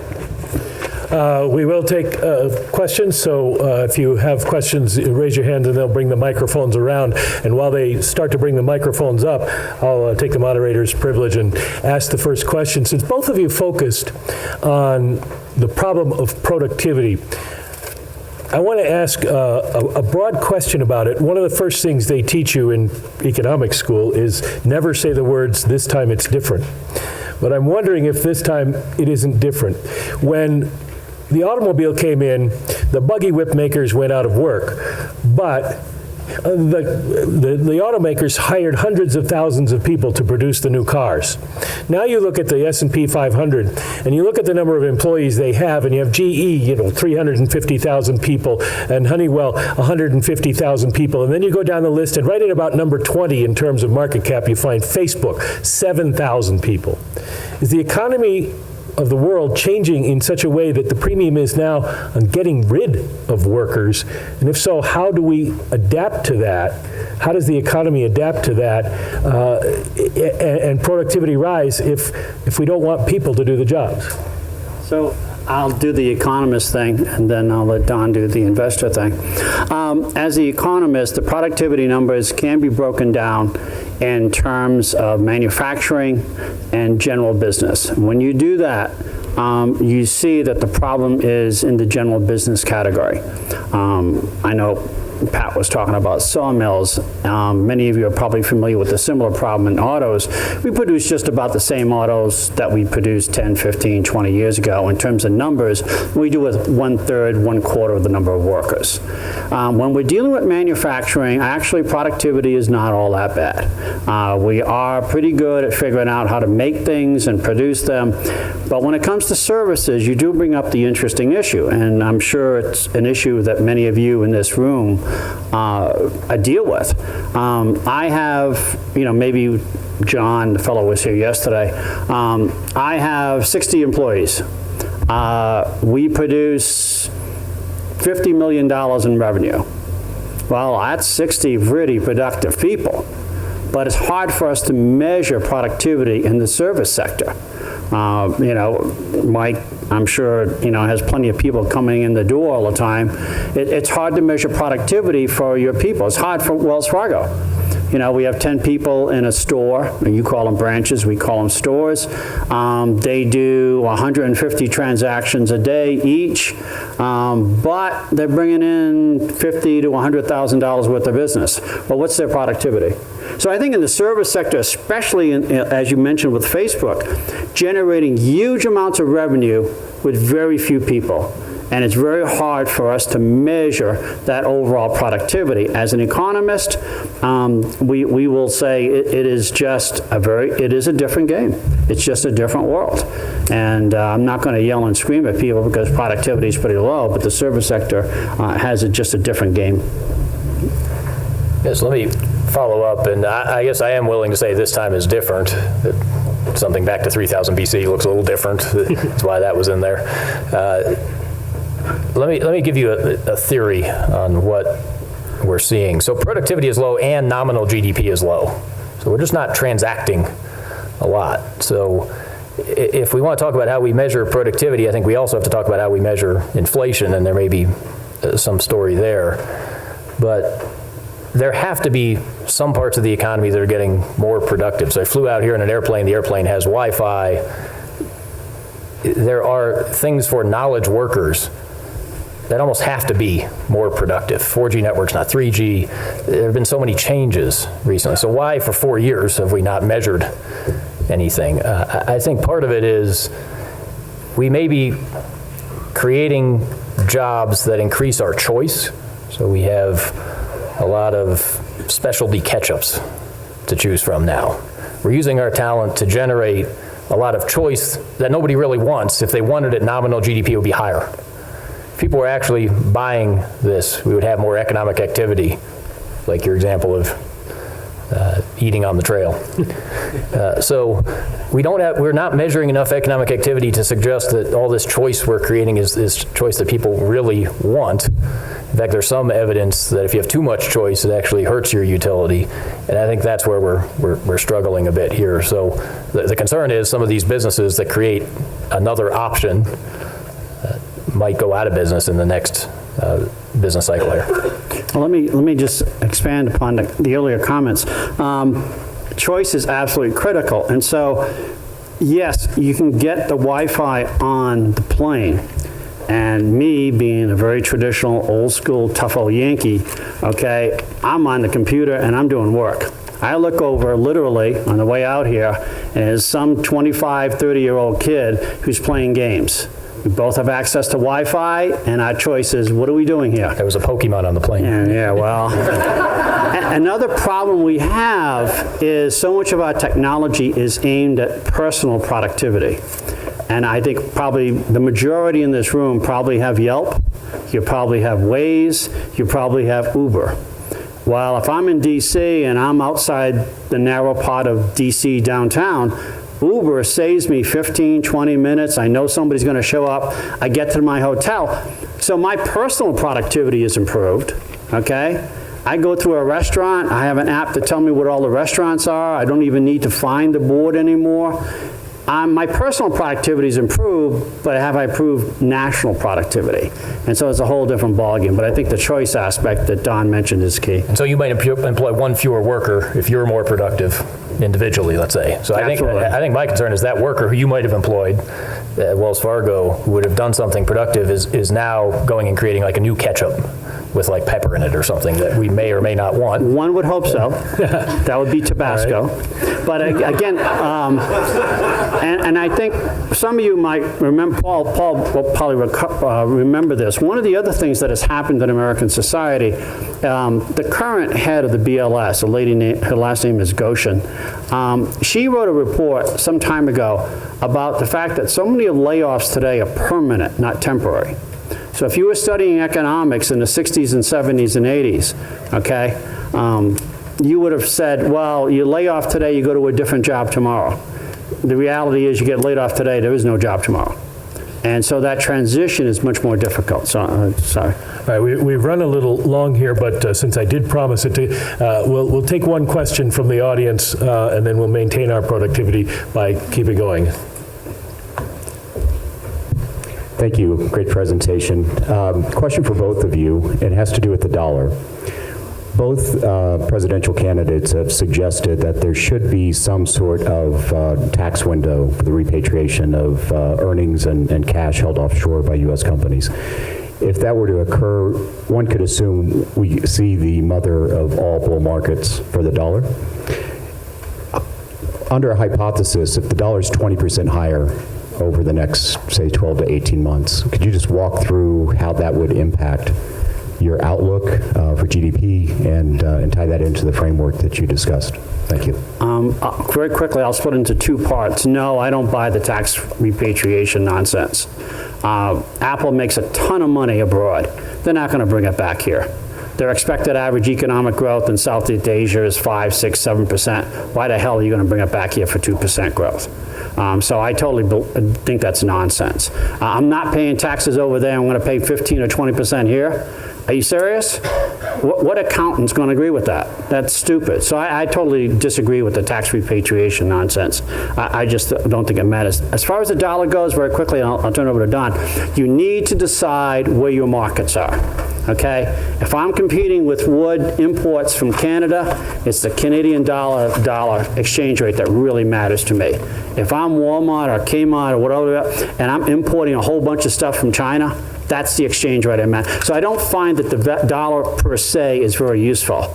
Our top seven, you send me an email, I'll send you the graph. Look at the top 7 trading partners that we really deal with.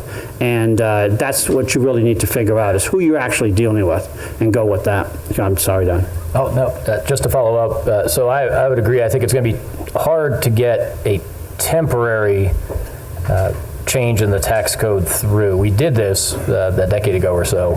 And we basically promised we'd never do it again as a temporary measure. So if we want to talk about changing the profits tax code, I think it has to be done as a permanent change.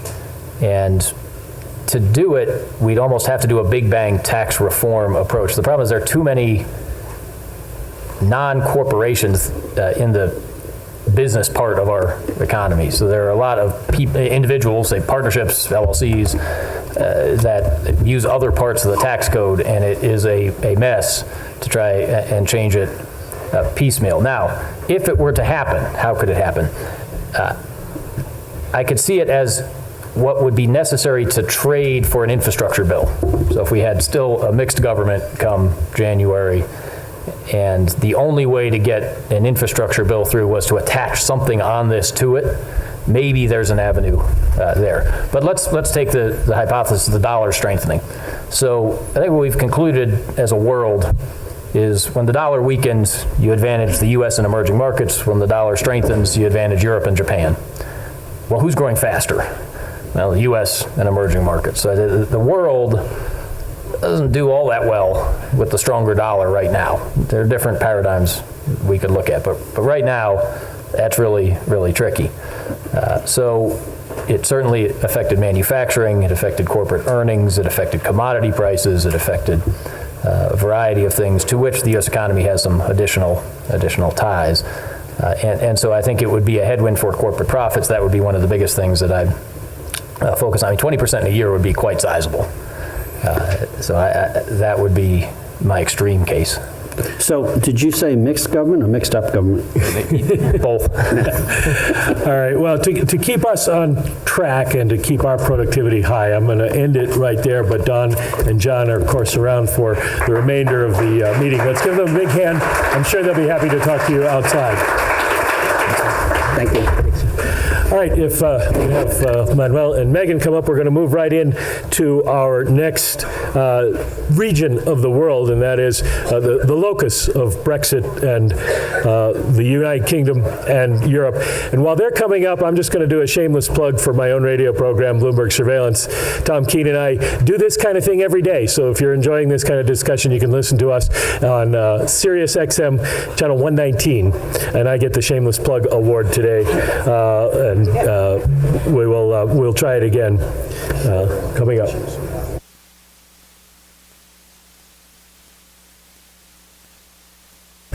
All right, if you're going out, if you could exit quickly and quietly, if you want to get some coffee or water, do that. But we're going to move right into our next panel because we do have a lot to get through here. I want to note that on June 23rd, the people of the United Kingdom unleashed something truly horrible upon the world, and that is Brexit. Across the media, the shocking results triggered a bravalanche, a mass hysteria. Many UK citizens who voted to bemoan the devastation this explosion detonated. And assessing the damage, some Brexiteers now express remorse and regret over the results, and recriminations have started to fly. So I want to strangle this baby in the crib and say that if either of you use the BR prefix here, we will fine you. Megan Green is chief economist at Manulife John Hancock, based in Boston now. She did spend the last 10 years living and working in London. The European economy is her specialty, as it is for Manuel Balmaceda. He's chief economist for one of the world's largest cement companies, Cemex, which of course is very important because you can't build anything without the building materials they make. And he is a resident of Madrid. I suggested first that Baroness Green look at what happens next for the UK and Senor Balmaceda, the European Union. She immediately said, absolutely not. We're both going to want to talk about both subjects, but don't worry, we will disagree a lot. So let's get started. I was in London for the Brexit vote. And the next day I collected all the headlines because, of course, this was quite a shocking event. My favorite newspaper front page in London that day was the Daily Mirror. In big type on the front page, it just said, "What the hell do we do now?" That's our predicate, so we'll start with Megan and ask you to answer the British people. All right. Thanks. What do we do now? I don't know how closely you've been following British politics, but it's been like Game of Thrones without the dragons or the prostitutes, I guess. It's been incredibly dramatic. Or maybe, I don't know about the prostitutes. But in any case, the political path forward is really unclear. I think uncertainty is pretty much the only thing that we know that we'll have in the UK. For the next several years. So in terms of implications, I'll start with the economic implications because I'm an economist, but I actually think that the political implications are far greater, not just for the UK, which I think now faces an existential threat, but also for the rest of Europe. In terms of economic implications, we've already seen the pound fall about 10%. It will probably fall another 5 to 10% from here. Every optimist, like Manuel probably, will say, well, that's great. Then all of your exports are cheaper and you can grow your way out of this crisis. We've seen this movie before. That's what the Eurozone periphery tried for years and years. And the problem is you get a rebalancing of the economy. So you get imports falling, collapsing because they're so much more expensive. The problem is you don't really get a boost to exports off the back of that. So you import less, you're investing a lot less, and as a result, you're not as productive, you're not producing as many exports. So I actually don't buy that argument at all. I think this is nothing but negative for the UK economy. I don't know why any company would invest in the UK over the next 2+ years. You've got no idea what the regulatory environment will be. You've got no idea what your rights will be as a company. Anecdotally, a ton of companies I know were sitting there waiting to go and buy something in the UK, another company, and those plans are all off the table. So it's already affecting the real economy and the markets. I sat next to our sales guy. I was in London for the referendum. I voted, and in full disclosure, I voted to remain. But I sat next to a sales guy. He had 3 deals fall through on Friday morning, and that you hear throughout the city. So I don't know why there would be any investment. I think the UK now faces an investment strike, and that will have huge implications on the economy. So those are the immediate term implications. The medium to long term implications really depend on choreography and what deal the UK actually gets. So you've got two sides to these negotiations. You've got the UK side, and then you've got the EU. And unfortunately, both sides are motivated to be as inflexible as possible. And so for domestic political reasons, these negotiations will absolutely be torturous and protracted.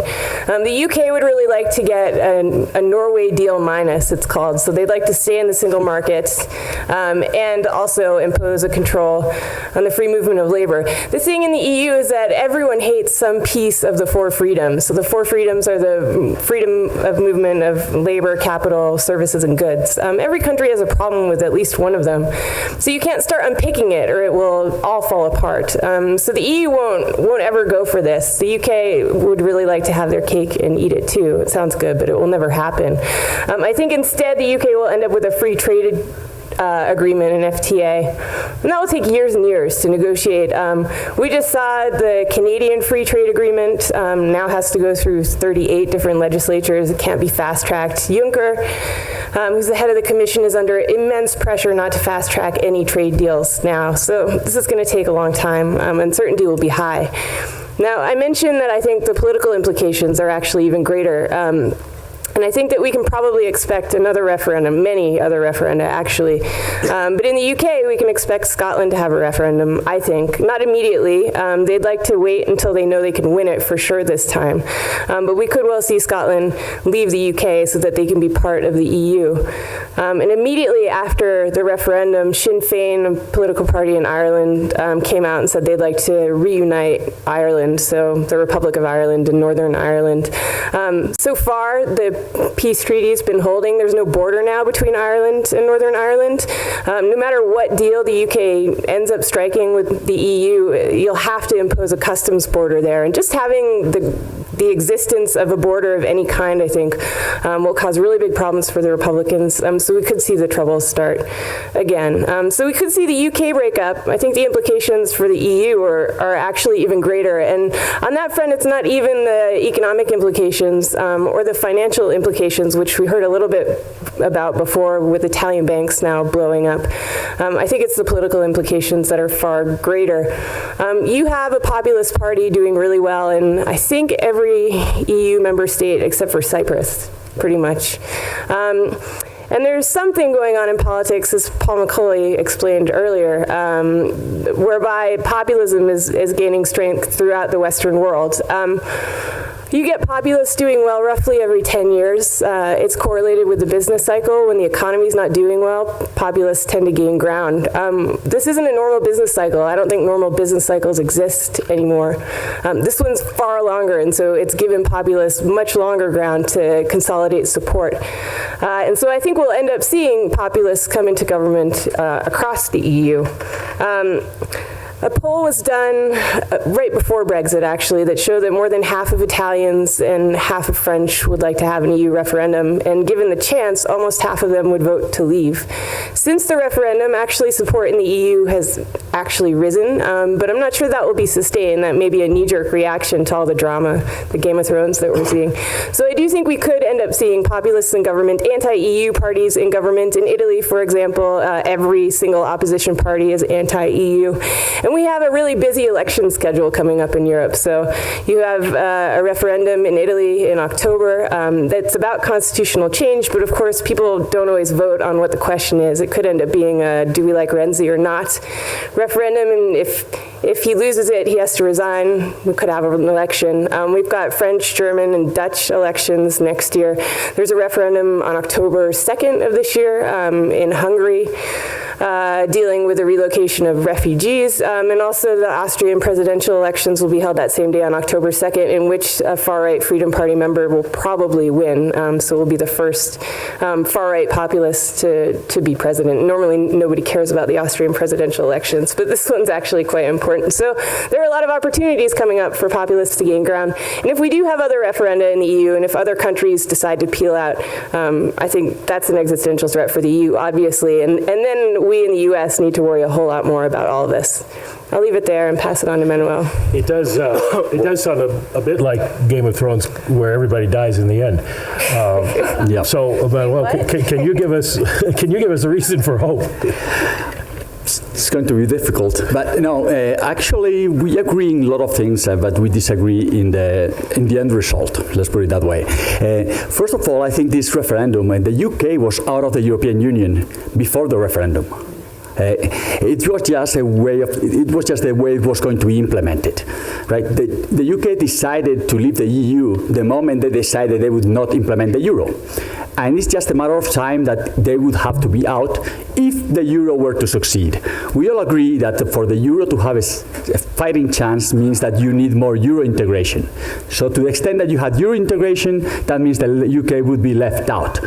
What we had instead of having a divergence, a slow path divergence, we just had a discontinuity that created havoc. We all thought of scenarios of what if Brexit happened, but really nobody had it in their basis scenario, so it surprised everybody. In spite of the fact that polls were saying actually for once they were right and they gained, and that was the case, right?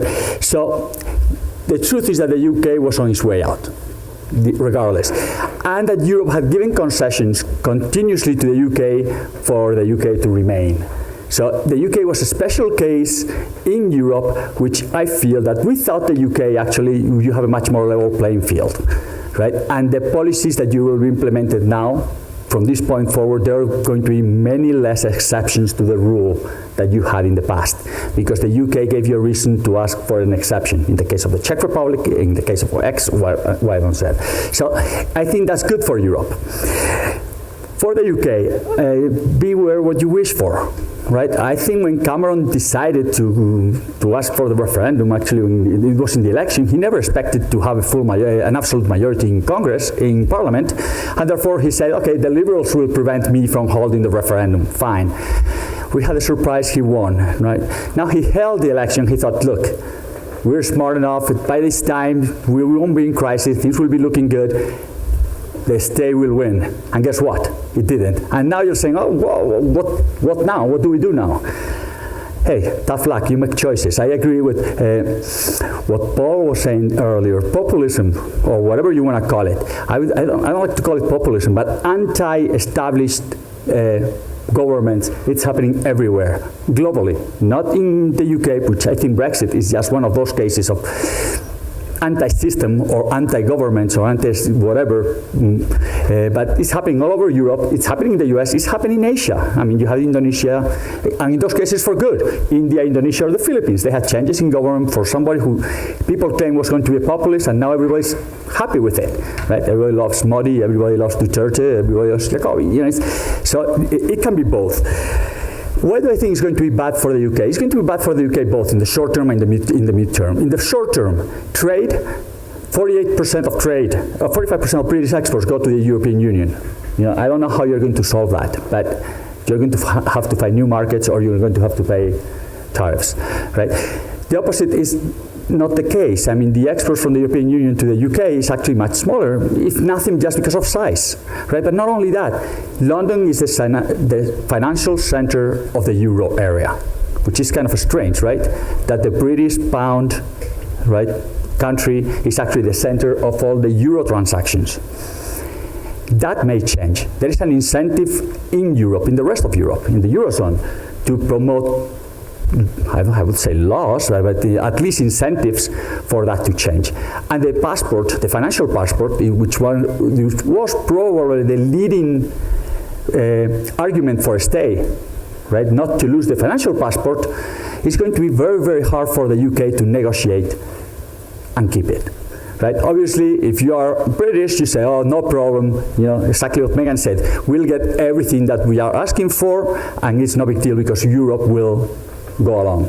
I think they're wrong. This time they're wrong because Europe is upset, and second, because they cannot afford to. Right? And the last part was immigration, was the other channel. And immigration, obviously, at the end of the day, when you look at countries which were out of the European Union and had some type of treaty with the European Union, they got more immigrants from the European Union than actually the UK does get. So the fact that you're getting out of the European Union does not mean that you're not going to get any immigrants so that you can pick and choose. So the only viable scenario to have a positive impact on the UK, if you say, as there was a study done that was actually very positive, that actually you're going to change the UK completely, all the labor laws, all the regulatory framework, everything, and make it the most dynamic in the world, which they could have done anyways. The UK is already the second less regulated economy in the Eurozone. I'm not even in the Eurozone, in the European Union. However, there is one, which is Netherlands, which is more deregulated than the UK, and it's in the European Union. So there's room for the regulation. So that was an excuse. It's going to have a short-term impact. It's going to have a medium-term impact. Okay. What about Europe? I'm much more optimistic on Europe, on the rest of Europe. Why? I think the most important impact is actually not economic. It has economic implications, but it's more political. The UK is very important for Europe, but really not that much. The UK financial passport will be lost. Some of that will be moving to Europe, obviously. Don't take me wrong, London is going to continue to be a financial center, and probably the most important financial center in Europe, because the reason why people are in London is not just because of the financial passport. There's a lot of other things that London gives that is outside that. Human capital, regulatory framework, and so on. But they're going to lose there. But the trade is not that important. Truly, the UK is not a driving force of economic growth. But Europe will miss the UK in another factor, which is that the UK is the country with the most pro-market policies in Europe. So to the extent that you leave the UK, that UK is out of the table, the policies that Europe will implement will likely be more interventionist, a la French, if you want, than pro-market. So one of the most pro-market policymakers in Europe is going to be gone, and that's going to have an impact. And I will finish talking about the politics, which is where we really disagree, Megan and myself, which is the impact in Europe. It's true, there are political, populist, or anti-system, anti-government, whatever you want to call them, movements in Europe. The largest one is actually as Megan mentioned, in Austria. They're likely to be president next time around. They lost by 0.3. They got 49.7% of the vote in the last election, right? And actually, they were declared winners until, the foreigners, what is called the mail-in votes were counted. So they might win. Actually, we already have a populist government in the European Union, which is Poland. Right? However, let's go slowly, right? When you look at the countries in Eastern Europe, they have no reason to leave the European Union. They can complain a lot, but at the end of the day, they get 4% of their GDP in transfers from the rest of the European Union. Do you think they're going to say no to free money? Right? And they have no choice but to be part of Europe. At the end of the day, the Czech Republic is integrated into the German production machine. So they're going to be part of the European Union in a sense, whether they like it or not. There's never going to for that to happen. How about the big countries? Yeah, I know that polls always say, particularly right now, France, Italy, that maybe if there was a referendum, over 50% of the people would vote yes, they would want to leave. First, I'm not sure that's the case. Second, you would have to call for a referendum, and that's not going to happen. And third, there was a very recent poll in Portugal that claimed that 68% of Portuguese would like to have a political union with Spain. Really, does anybody believe that poll? I don't. John, probably you don't, right? So it depends how you ask the question. You get a different answer, right? The only reason for us Spaniards to get together with the Portuguese is so we would be European champions still, right? and that really matters. We're talking serious things. But besides that, so polls, I don't think that's the case. And the rest of populist parties in Europe, they tend to have around 20% of the electorate. Right? 20% is a lot. They came from zero, but it's still 20%. So at the end of the day, when Jean-Marie Le Pen faces whoever is in the final round of the French elections, it's going to be 60-40, 70-30, whatever you want. But most people won't vote it. What's the problem? I'll finish with economic impact. I think that what's going on in Europe now, and I'll go back to something you didn't ask, but it's okay, is the terrorist attacks yesterday, and which we've had for several of them in the last few months in France, in other countries, really actually adds to this I wouldn't say anti-Europe, but anti-immigration movement in Europe, and it gives breathing room additional to the Brexit and everything else to these populist movements. You can always claim that the actual governments are not doing enough in terms of security, particularly security for the, real French, not the immigrants or whatever, which is exactly what the British are saying, and they got Brexit, right? And in that sense, I think the risk is growing, but not because of Brexit, but because of everything else that is going on. When one estimates growth impact, when you look at the story of most people, the story is that it's going to be small, almost nothing. When you look at the numbers, people are saying between 0.3 at the European level to 0.6, depending on financial markets, impact on the European, on the euro area. I don't know, I think that's, I personally think that's too large. And there's one thing, I know here in the US, and we heard it yesterday, we all love to trash Europe, or you guys all love to trash Europe and European growth. It's like, how is Europe doing? It's like, relative to what, right? If you're expecting Europe to grow 3%, never. But for the last 3 years, since the crisis, Europe has met growth expectations, 1.5%. That is 1.5%, and it's been market projections, ECB. It's been what you expected is what you got, with all the noise in the world. The U.S., on the other hand, is 5 years when we projected 3%, we were down to 2%.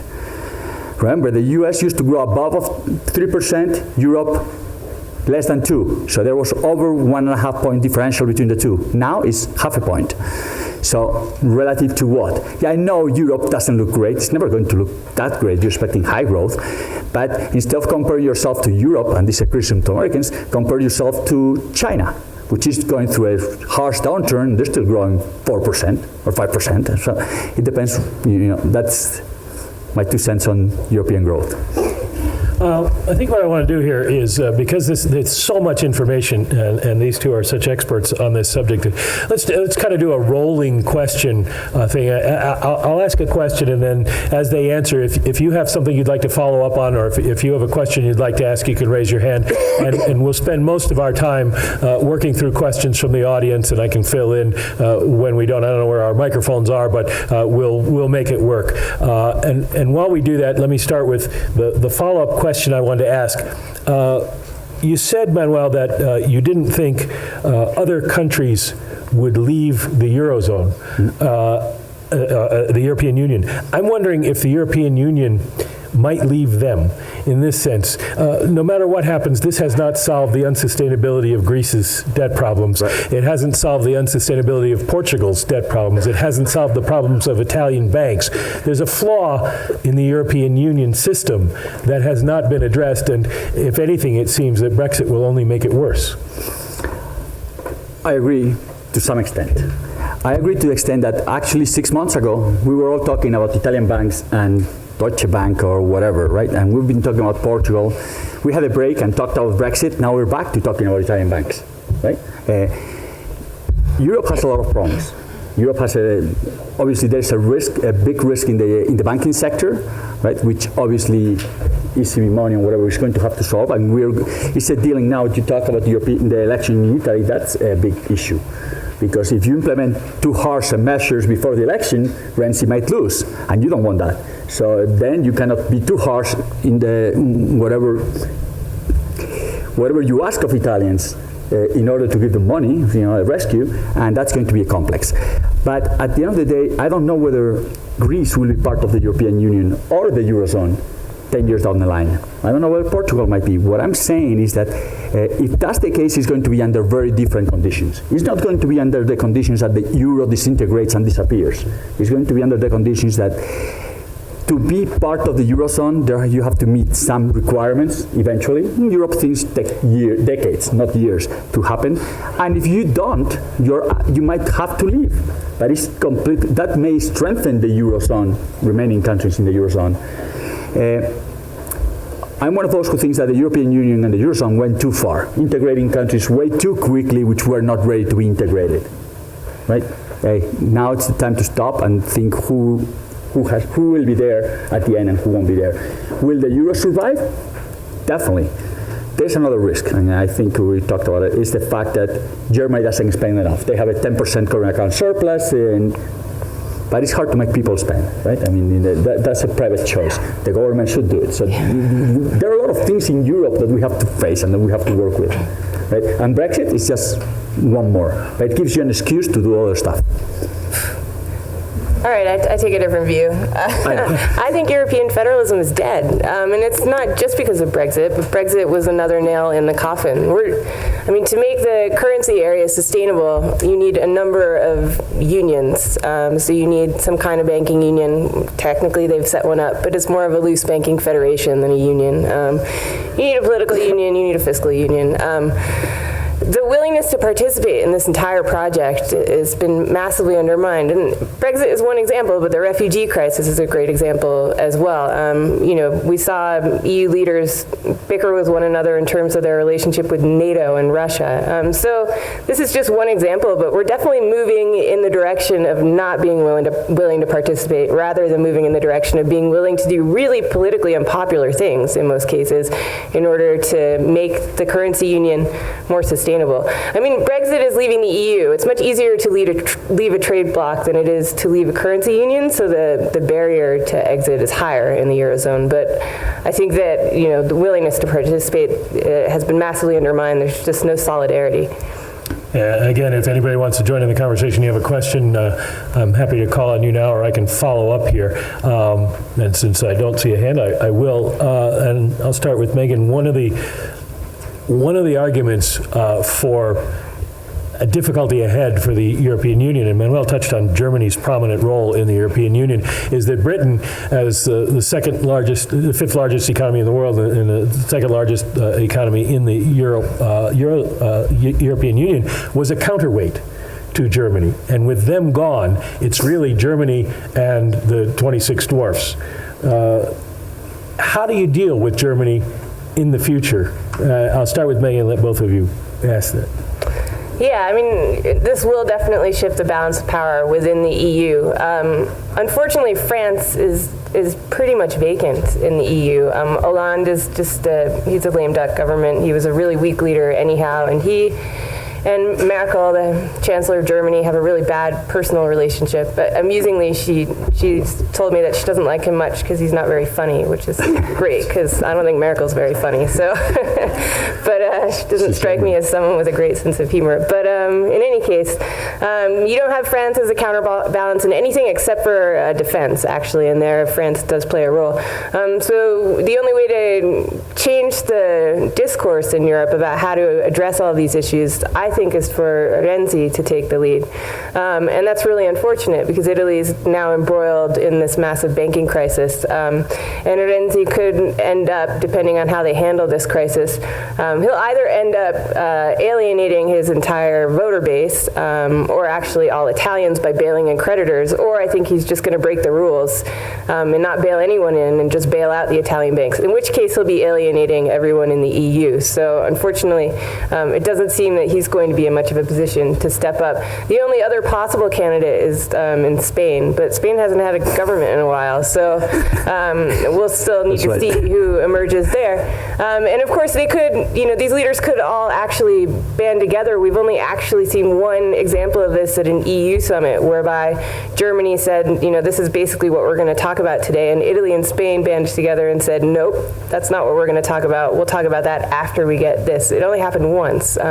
So I don't think the prospects for that are great, which pretty much means I think Germany is going to continue to call all the shots. And on that front, Manuel hinted that Germany's got a massive current account surplus. So Germany's made it so that all of the adjustment has to come from the weaker countries, which pretty much ensures that there won't be any domestic demand in the Eurozone for years to come, I think. So, as usual, we disagree a little bit. One of the things that everybody complains about the European Union or the Eurozone is actually there was no leadership, right? Because we had too many bickering people. Now we have one, which is the one that should have stepped up a long time ago, which is Germany. You may not like the policies they implement, or you may, but at least you have a leader or a leadership role that we did not have before. It was kind of strange, and some people at the ACB used to mention it. It's like, imagine Yellen going to Congress right here, giving his 6 months, right, whenever it is, report to Congress, and having, I don't know, Mexico's MPs there asking questions. That's how it works in Europe. When the ECB goes to Parliament, you have the British MPs there questioning their policies, right? While they're not even part of the euro, this is not their central bank. It doesn't make sense. It didn't make any sense. We needed to change European institutions, and I think we're on the way. It's never going to be like the US. We're always talking fiscal policy, it has to be a fiscal union. No, it doesn't have to be a fiscal union a la US. Political union has to be like the US. No, it doesn't have to be like the US. I mean, there are a lot of other alternatives that don't necessarily go all the way to having a fiscal union to the extent that you do in the US, and will help you. I agree, we need some type of fiscal integration in Europe. We need a European bond. It doesn't make sense that the reference bond for the euro area is the Bund. It doesn't make sense. I agree. But you don't need to have a fiscal union to get that. All you need is a treasury, some revenue, which you already have because you have VAT tax, which is all over Europe, and those remittances going there. And you can set it up. Political will. That's the only thing that really Europe needs. And funny enough, that's on the grounds that the union, actually the Eurozone, was built on. Political will, not economics. It was politics. So. Can I just make a quick comment? Just to piggyback on what Manuel's saying about fiscal union, it's true, you don't need the kind of fiscal union everyone's calling for. You need some fiscal integration, but what you really need is a capital markets union. Yep. And guess who was the biggest proponent of that? It was the UK. So now that they're out, they're not going to be able to benefit from it, but you've lost the biggest cheerleader for this that existed. Yeah, that's right. They wanted a capital market union because they had huge financial markets, but they didn't want a banking union because it didn't help them too much. Of course. Yeah, no, I agree. We need capital markets union, but remember, capital markets, sadly enough, are not as important in Europe as they are in the US. Europe tends to be much more of a banking system than a capital market system. Question in the back?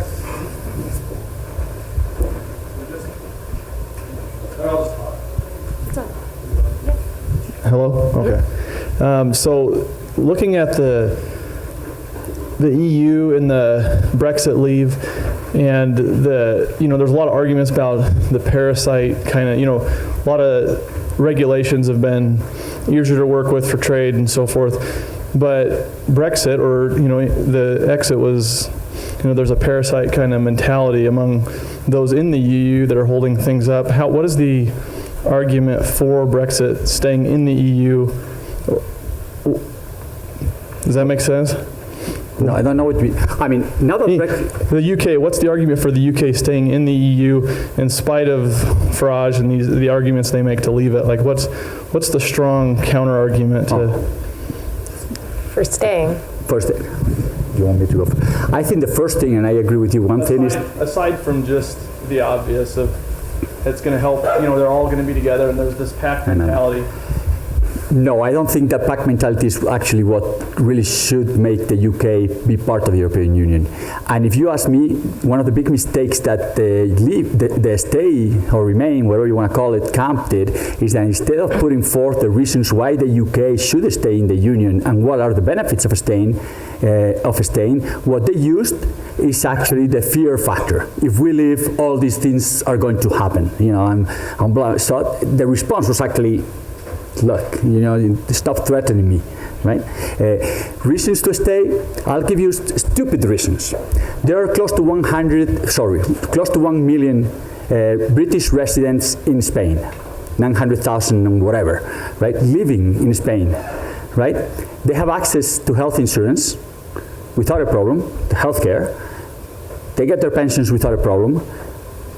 They got a lot of benefits just because they were part of the European Union. Now, they will have no healthcare insurance. They will have to get a new one in the UK, find a way to get all these things. I mean, there are a lot of little things that actually will change because of that. you're an Erasmus student. You're outside of the European Union, so British students will not be able to study in the European universities with the treaties that we have now. There are a lot of small things besides the big numbers that we always use, right? And there are more. I mean, the exit. Maybe we should have begun with this because I don't know whether you know. There's the UK is the one that has to ask to leave the European Union. They haven't done that yet, right? They have to call for Article 50, which legally is 2 years, and in 2 years, let's say the legal part is implemented. But truly, the renegotiation of everything else is likely to be a decade, 6 years. Actually, somebody said 6 years a few days ago. One of the ministers in the UK is going to be years. The UK will have to renegotiate every single agreement with everybody that they have, including Europe. What is the relationship with Europe? It can be anywhere from Norway, which is very close ties. They have everything Norway is like if they were part of the European Union without the votes. So I don't think they will like that. All the way down to WTO, which means you're just like any other country around. I'm sorry I wish it were not the case but I think we're going to land closer to the bottom than to the top. I hope I'm wrong. In this one, I really hope I'm wrong, but I think it's likely that we're going to go closer to WTO than to Norway. You mentioned, Megan, the disintegration of the UK is possible. Theresa May, the new Prime Minister, and if I told you she was going to be Prime Minister today, a month ago, you probably would have laughed, is traveling around the UK today in Scotland. And she said she's not going to trigger Article 50 until the members of the United Kingdom have a unified view of what they should do going forward, which, it is humorous to think that they could maybe come up with a unified view. But it just raises the question of, will they actually exit? Is there a possibility that at some point, some way is found to backtrack on all of this? Yeah, so I've spent a lot of time in London recently, and London is massively pro-Remain. So everyone in London is desperately trying to think of ways that the UK can actually weasel out of this now. And they're Brexit. Right. All right, he's fine. Yeah. But there are a couple different scenarios, but they all involve about 8 ifs. So anything based on conditional probability probably won't end up happening. So one scenario is Theresa May just became PM, but she became PM off the back of everybody else dropping out. And so arguably, you could say she doesn't really have a mandate to make really tough decisions, decide the future of her country, make huge concessions to the EU. Also, at the same time, the Labour Party is absolutely imploding. So there is a chance that Theresa May could say, you know what, let's have an election now. We might as well, we'll gain seats, I'll get a mandate, and then I can go into these difficult negotiations. So if you have an election, you have to change some legislation. It's not a total slam dunk, but it's possible. Then you could get the political parties splitting because they're both deeply divided and massively in disarray, and then you could end up having kind of coalitions of fragments of parties aligning over pro-Brexit versus anti-Brexit, and if the pro-Brexit camp wins, then you could have the UK staying in. There's no way this is going to happen, I don't think, but it's one scenario. The only other scenario I can think of is if the EU actually changes significantly over the next 2 years, such that at the end of this, Theresa May can say, you know what, we voted on the EU before, but this is a fundamentally different EU, so we need to have another vote, and then you could have, the pro-Remain side win. These are all very unlikely, but I think we all probably just need to accept the fact that Brexit is happening and try to figure out how to deal with that. Is there any chance, Manuel, that the EU will change? In 2 years? No, I think the probability. Megan mentioned 2 scenarios. The first one is changes within the UK. The second one is changes in Europe. I think the probability of the first one is low. The probability of the second one is 0. I mean, you're talking 2-3 years. You cannot delay it any longer. And in the meantime, you have elections in Italy, France, Germany, Ethiopia. So it's impossible. And not only that, what the UK really, or the Brexit camp, most wanted to change is actually the free movement of people. European Union, we're not talking immigration from Syria or how we allocate refugees. That's not what we're talking about. We're talking the free movement of European Union citizens the Polish or the Germans to the UK, right? Actually, I think there is no way that Europe, any country in Europe, will give up that. Right?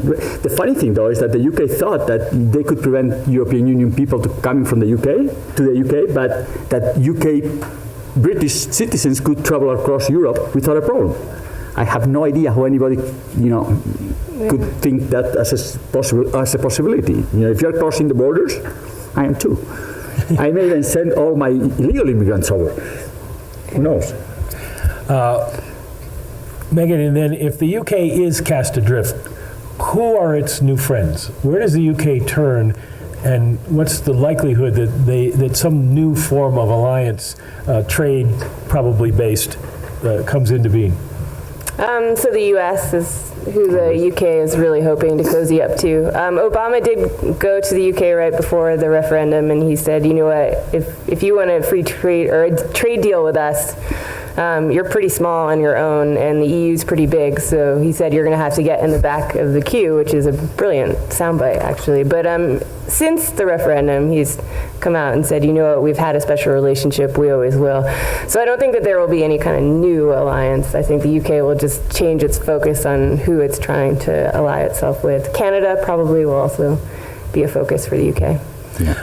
Manuel, if the UK were to break up, if Scotland were to vote to secede, if Northern Ireland decided it wanted to reunite, what are the political implications and defense implications for Europe? We haven't even touched on the whole idea of Europe, NATO being the bulwark against Russian expansionism. I think, first on the political implications, the European Union, the Eurozone, is not going to make it easy on Scotland or Northern Ireland. If Northern Ireland united with Ireland, that's a different story. But as Northern Ireland, different country, it's going to be pretty tough. And the same thing for Scotland. For one reason and one reason only, because each one of us European countries have our own ghosts within our countries.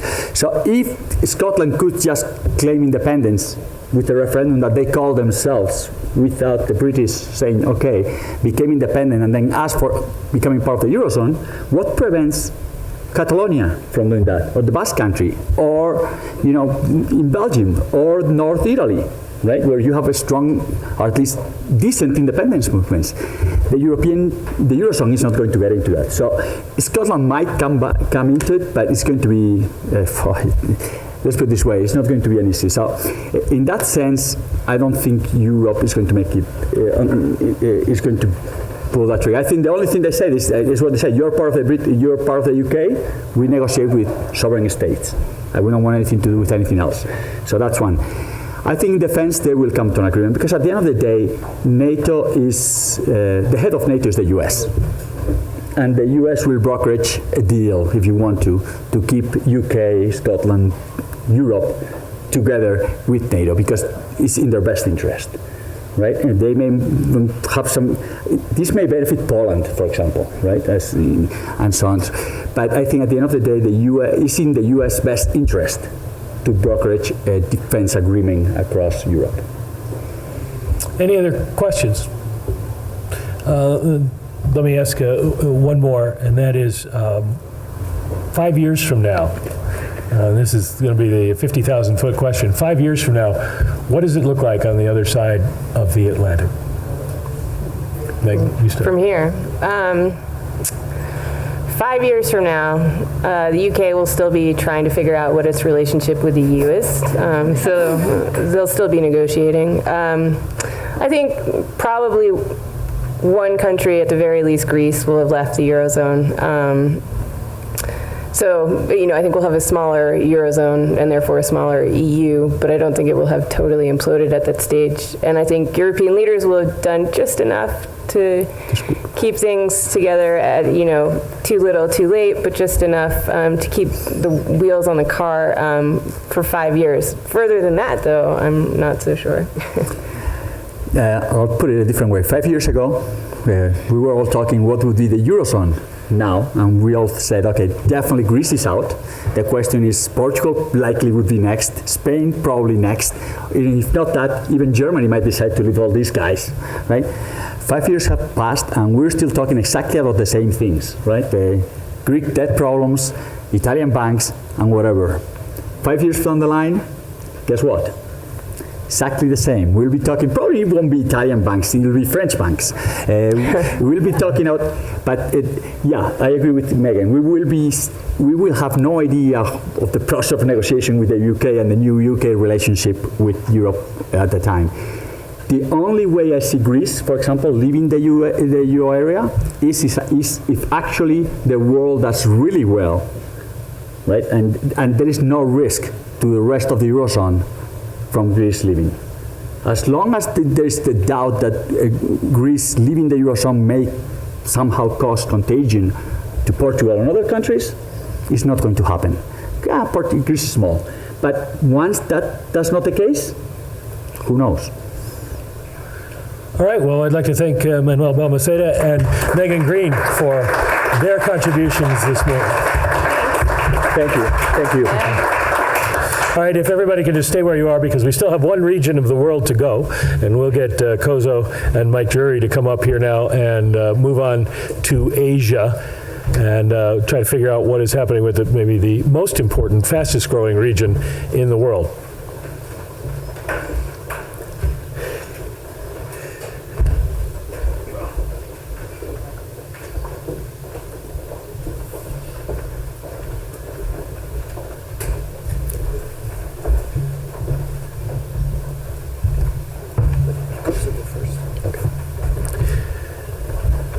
All right, this is the third of our regional looks at the global economy.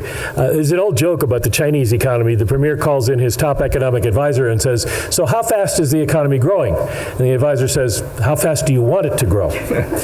China is the world's second largest economy, and yet we have very little information or confidence about how fast it's growing or where it's going. And across the China Sea, it's not that much different. We have the same kind of questions about Japan. We trust their data, but we don't really know where they are going either. Abenomics was supposed to change that world. It hasn't. The Prime Minister's cabinet just last week cut its growth and inflation forecasts in half, very close to zero. And there's talk about even more extraordinary monetary policy in Japan. So where is each going in this post-Brexit world? Kozo Koide is chief economist at Diam, one of the world's largest money managers, $135 billion under management, which is even more than Paul McCulley has. Michael Drury is chief economist at McVeigh Trading and is the chairman of the Global Interdependence Center. He follows the world of commodities. No country more important to the commodity world than China. In fact, it's so important he's leaving here to go there. Let's start by asking Kozo about Japan and China and the future you see for Asia over the next few years.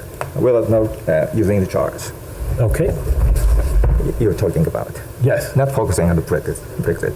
Yes. Well, we understand there's a Brexit impact, but just in general, what happens to those countries? In general, I have some charts and graphs in my presentation material. But I can safely argue that maybe we have no deflation gap, GDP gap turned to the positive side. We have the most serious labor shortage since the second half of 1980s. And slack of capital almost gone. Simply, we have no deflation gap. And potential growth rate estimated by the Cabinet Office only 0.5%, by BOJ staff 0.2%. My calculation is 0.3%. That means 0.5 to 1%. Very low, but sustainable growth is enough for us to invite the sustainable inflation pressure, and that will change the behavior of household investors and the corporate managers. So still, the Abenomics or the structural change to positive side, supported by the expansion of monetary easing launched by the BOJ 3 years ago, is working.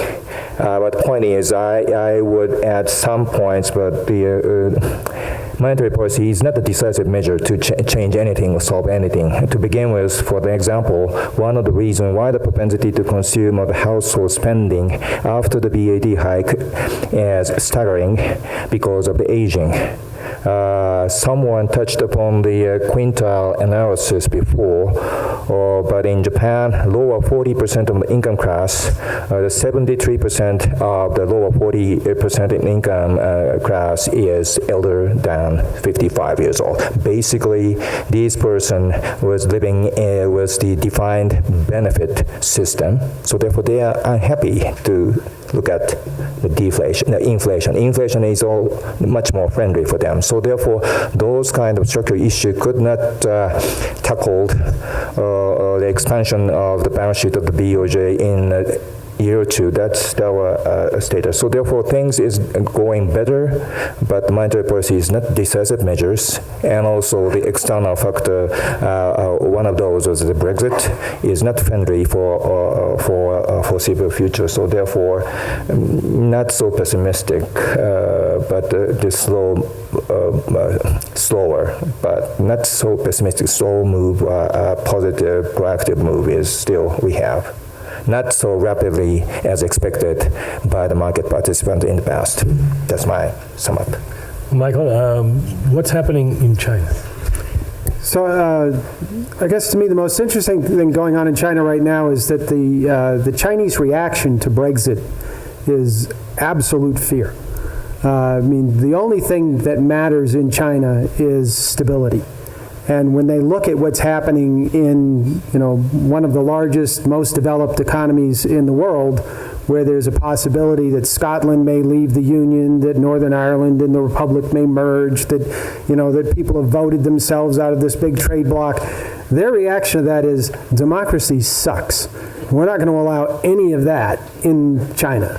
And so you're in an environment where the main thing to think about is what Xi Jinping is doing between now and 2017 when he gets to name new members of the Politburo. Currently in China, the standing committee is made up of 7 people. 2 of them, Li Keqiang and Xi Jinping, the premier and the general secretary, will remain. The other 5 will likely change. And the question is, how will that change come? And there's a lot of internal negotiations going on. There's a very strong likelihood that what will happen is that the Politburo will be shrunk to 5. And that will leave 3 basically in favor of Xi Jinping, Li Keqiang, and 1 neutral, and that will consolidate Xi's power. Xi's problem in a political sense is that he doesn't have a strong bench. The previous leaders, Hu Jintao and Wen Jiabao, they came out of the Jiang Zemin coalition or out of the China Youth League coalition, so they had literally millions of devotees, people who depended on them, people who depended on their pyramid for advancement within China. Xi didn't have that. The reason Xi became the general secretary was kind of a negotiation between those 2 wings of the party that this neutral, less dangerous person would become the general secretary. Well, it's kind of like Brexit. Be careful what you ask for. Xi came into power and he immediately grabbed more power than anybody since Mao Zedong or Deng Xiaoping. And he's been in the process of consolidating that power, and the process of consolidating that power is far more important than the economic turmoil that people talk about in China. One of the things that's going on that's fascinating is that since he probably is not able to elevate as many of his acolytes to positions of power fast enough, he's restructuring the Chinese economy. He's already taken over the military, broken it into pieces, reformed it from 3 large blocks, each of which was controlled by representatives of the other factions, and changed it into 4 different factions, all now of which are run by his acolytes.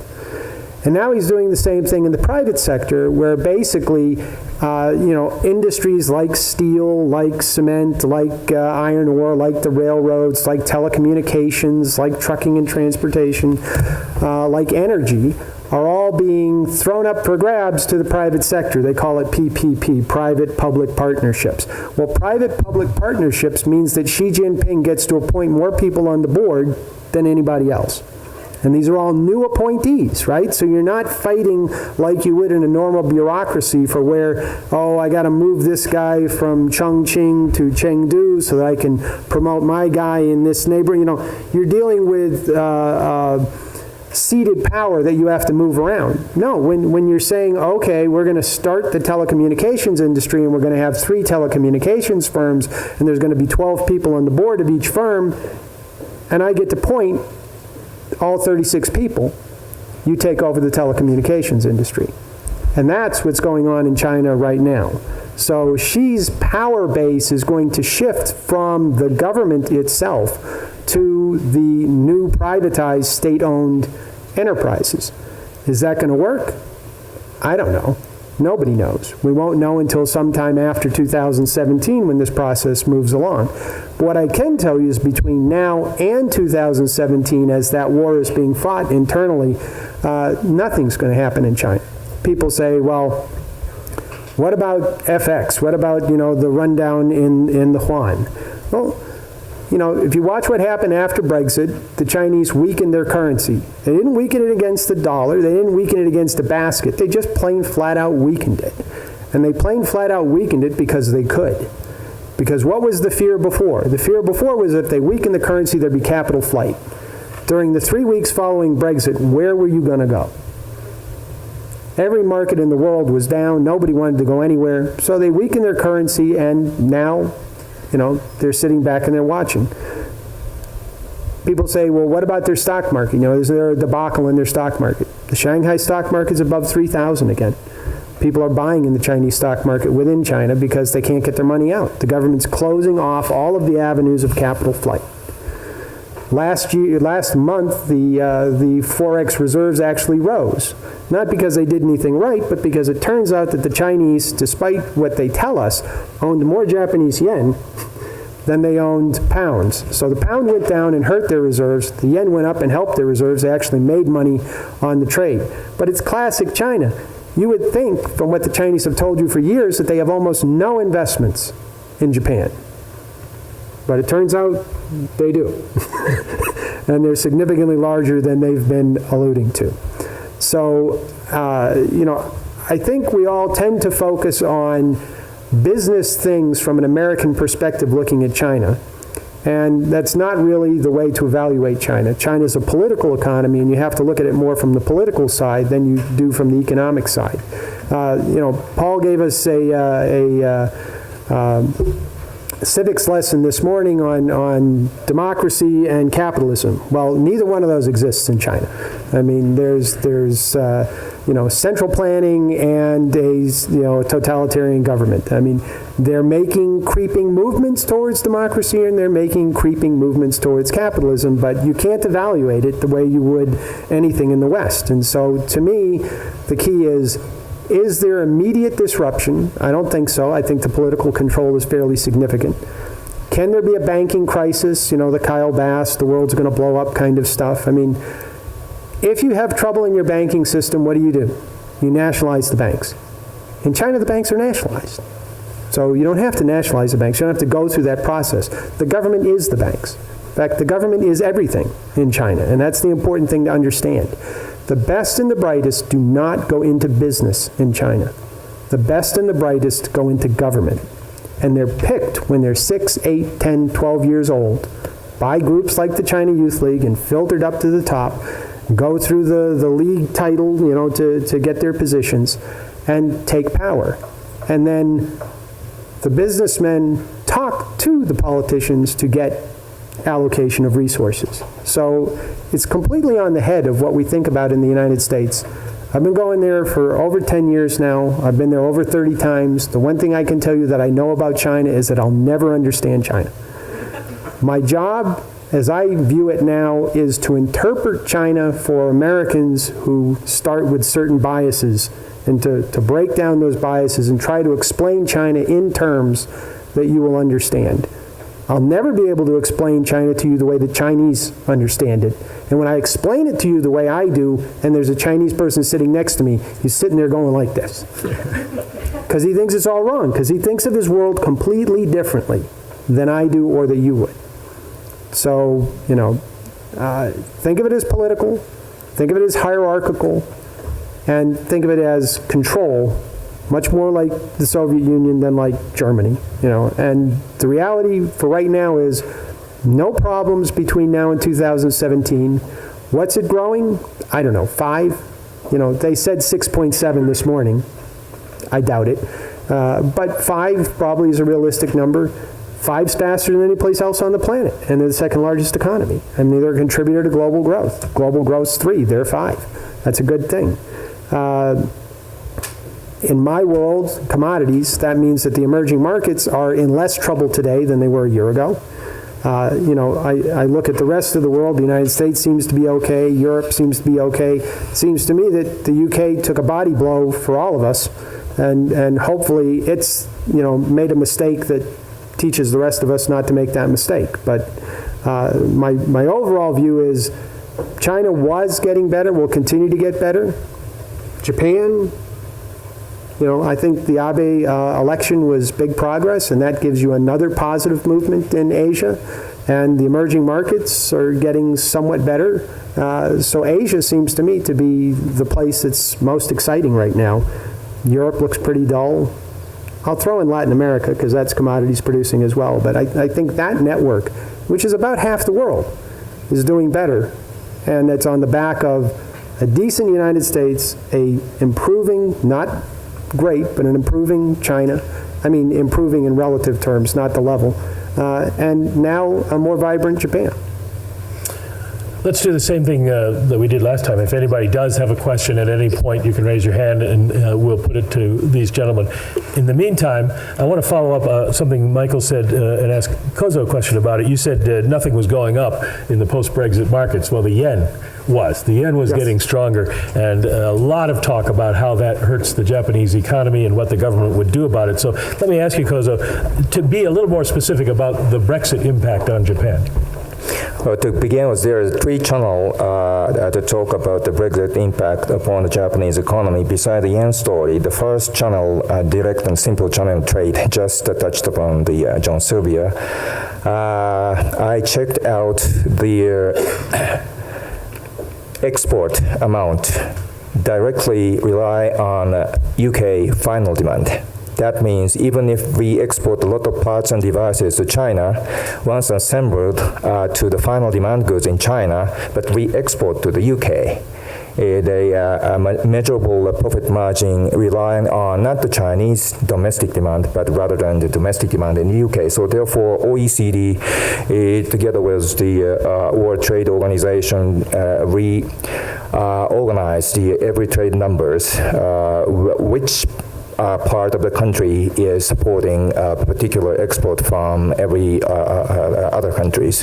Japanese case, the export relying on the final demand of the UK vis-a-vis nominal GDP is only 0.3%. US 0.5% higher than the Japanese one. The China 0.6%. In Asian countries, topped by the Singapore 1.9%, Hong Kong 1.1%, the Vietnam is 1.1%. I'm not in charge of talking about anything about the euro area, but the euro area is topped by the Ireland, much higher, 6.4%, and followed by the Malta and Cyprus. So in this regard, the direct impact caused by the trade relationship is almost negligible for Japan. The second channel is direct investment. Still, the UK is one of the most favorite destination of the Japanese international companies. I have some data memo. In latest data, annual data, the 2013, and topped by the U.S. without no doubt. I remember some 5 trillion yen and approximately 500 billion US dollars, followed by the China, Singapore, and UK. But reportedly, maybe this year, the number 2 position will be the UK, and China dropped further, US and UK. The reason why we chose the UK is just Manuel touched upon. We just enjoy the single market access through the window of London. For example, my company, after the long years effort, last month we get the passport, a kind of passport to sell the investment trust over the counter in every European nations. And that registration was get in the euro. We call it UCIT. But maybe the EU get out, UK get out from the EU sooner or later. We should get some authorization in Frankfurt, Paris, and Madrid, each by each. So therefore, that will costly process for our industry. So therefore. But besides the financial industries, the Japanese manufacturer is one of the biggest investors inside the UK, centered in the car manufacturing. Car manufacturing in the UK is very, very small industries. The value-added share is only 1.17%, rounding after the rounding 1.2%. Down there, the share of the food industry is a little bit larger, that car manufacturing. But the marginal growth of the car manufacturing industry in the past, in the last 3 years, very eye-catching. Not only the Honda, Toyota, Nissan, but last year, the Hitachi opened the most advanced large manufacturing site of the train. And they began to use the train manufacturing site for the export center hub to other countries. Now they will be maybe in trouble. I am not sure about the what WTO custom rule correctly, but the tax of the export from the UK, export of the car manufactured in the UK to EU, the tax rate is 10%. The number one is 22% of the food is first, and the second, the car, 10%, and auto parts, the tax rate is 5%. So therefore, that will be disastrous impact upon the Japanese car manufacturers in UK exporting the car to other Euro nations. So we could not change in a day or two, but if in the future the UK's negotiation to the EU is a little bit get stuck, these Japanese transport is thinking about to reallocate into the other Euro areas year by year.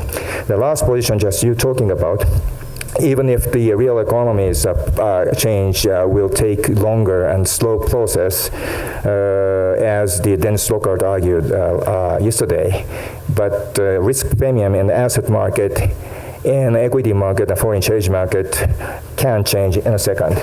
So almost always, when there is something very bad happened unexpectedly, the yen, together with the Swiss franc, was a favored safe haven, safe harbor currency, because we have still the largest current account surplus. So therefore, if you are worried about the cross-border risk-taking, why don't you go back to the original position that nothing but the risk premium attached to the current account surplus will be elevated. So therefore, this is the mechanism why the direct relationship, the trade between the two countries is almost negligible.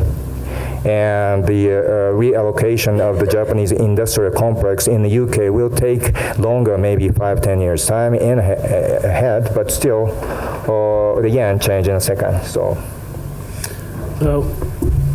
we mentioned in the last panel, Manuel mentioned that things keep coming back around, Italian banks. Well, Chinese banks is a question that keeps coming around and around. This morning you talked about the GDP numbers, Mike, coming out to help get to whatever number you want to agree on that GDP.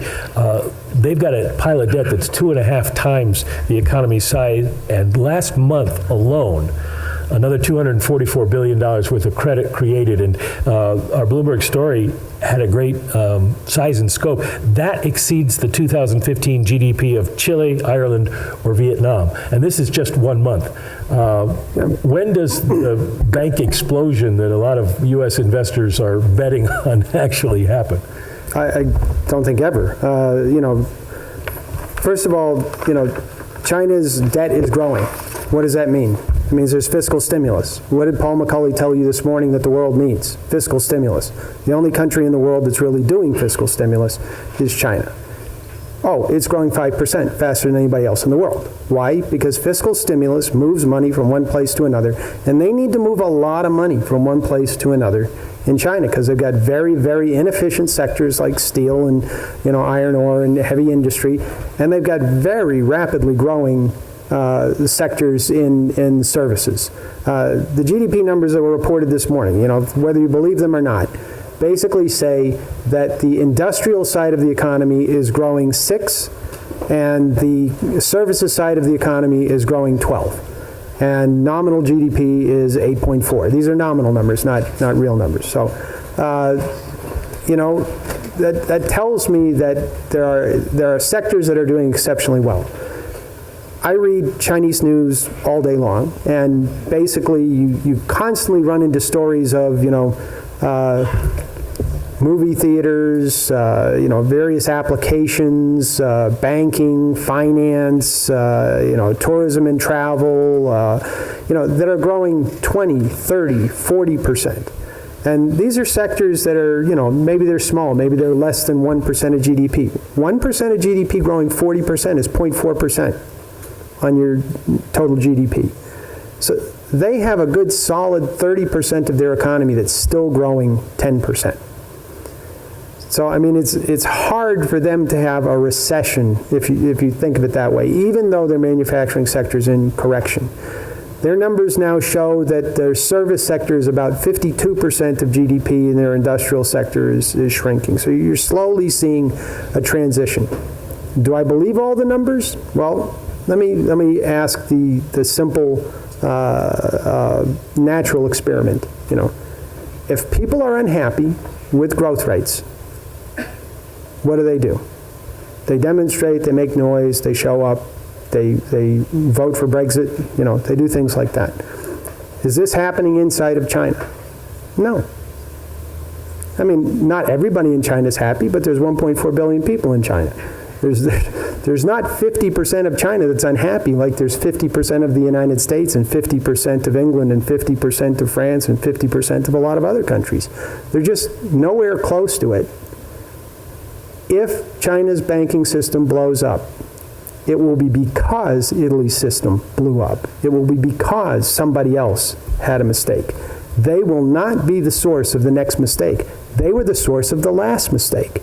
They made a mistake in 2014 with the corruption campaign where they basically shut down their economy because they made it impossible for you to go to a politician and ask how to allocate resources, which is the way China works. We made a mistake in Lehman. We were not the source of the next mistake. China was. China made a mistake with the corruption campaign. The next mistake comes from someplace else. Probably Brexit. A question, Odie. Yeah, thanks. Does this work? Yeah. So Mike seems pretty optimistic about Japan's prospects off the back of these upper house elections. So I wanted to ask our Japan expert if you think that Abe actually cares about economics at all, or if he's really focused on constitutional reform, and if he is focused on constitutional reform, will there ever be time left over for him to do anything on Abenomics, particularly structural reforms? Every time Abe emphasized the importance of the economic policy when the election time, they just continue to accentuate the economy is first. But after that, he maneuvered to change the security law. So therefore, from opposite side, his way how to behave is a kind of cheating. So therefore, you should make the change of the constitution as the focused agenda in upper house election, but not this time. I personally feel that maybe he would like to use his biggest political asset sometime in the future before his resignation to change the constitution, but probability so far is not so high because we have the joint leading partyship the Komeito party and LDP. And Abe's group is very conservative, right-wing, but on the other hand, the Komeito party originally from its start is very left-wing, close to the socialism type policy. But they just have the very powerful voting machine in every electoral district. Therefore, always they support the leading parties. This time around, this is LDP.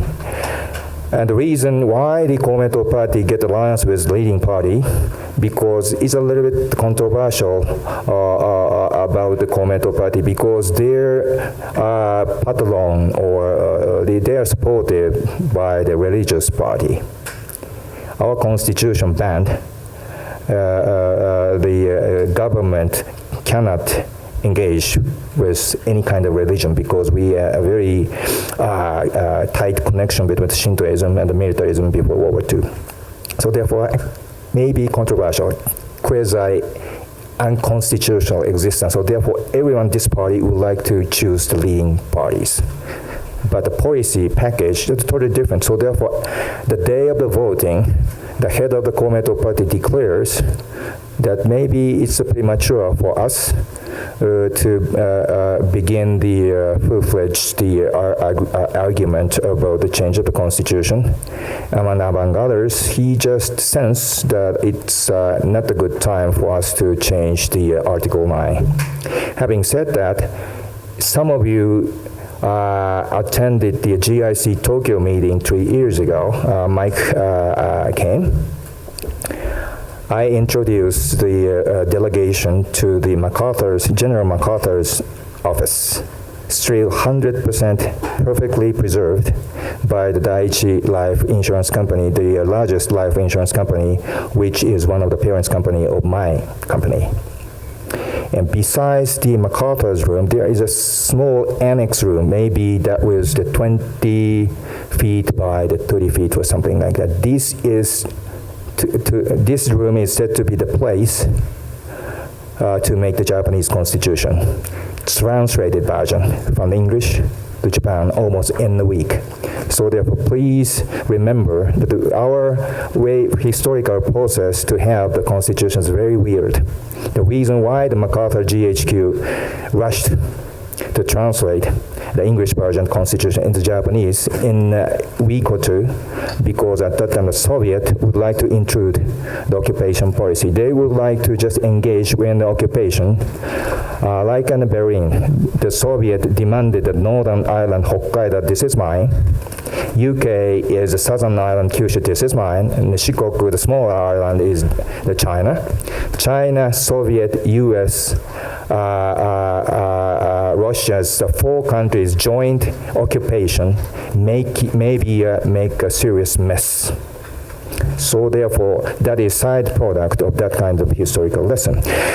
But some of the writer or the stuff to engage is the Japanese constitution, very left-wing, and some of those was just purged in the period of McCarthyism in these countries, almost socialist. So therefore, maybe the stuff, American stuff, to take the lead to the original English version of Japanese constitution, a little bit left-wing. And also, as a language, the Japanese constitution is never sophisticated because it is translated. So therefore, please understand, the conservative, old-style Japanese politician would like to have our own constitution by our own real language. But having said that, talking about Article 9, if you look at Article 9, clearly we abandoned the right to fight the war. But we have the 8th largest military power in the world. So therefore there is some leeway to endorse the existence of the military power of Japan.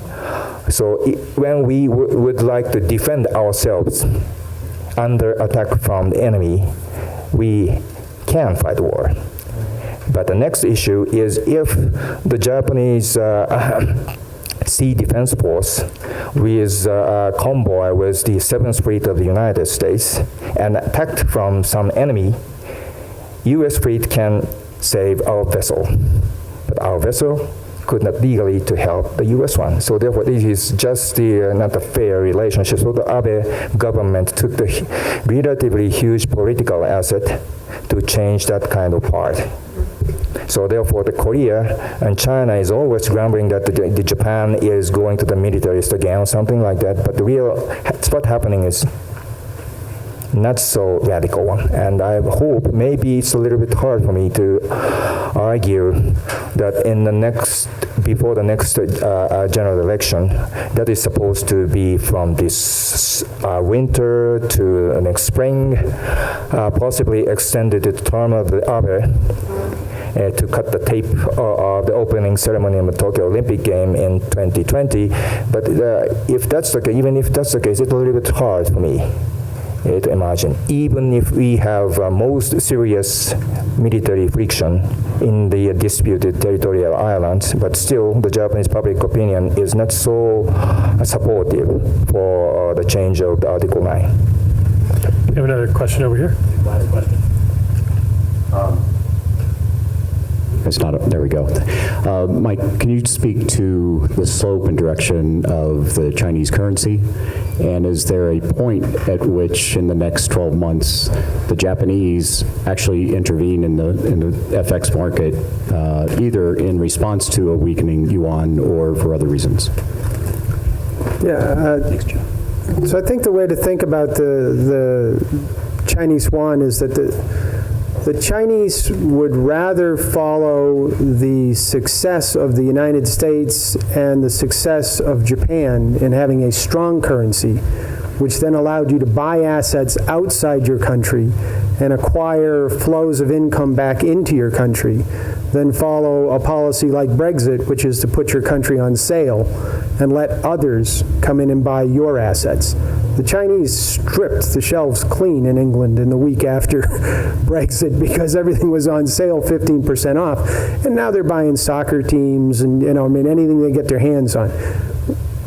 They see the disadvantage of that process. They've been through that before with a weak yuan, years and years ago, or weak currency years and years ago. So think of them as trying to maintain a strong currency, but not the dollar.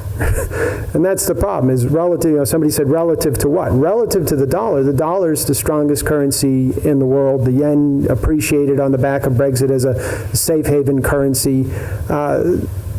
They don't want to be a safe haven currency and have to pay the price of, they already have problems in their industrial sector. They don't need more problems in the industrial sector.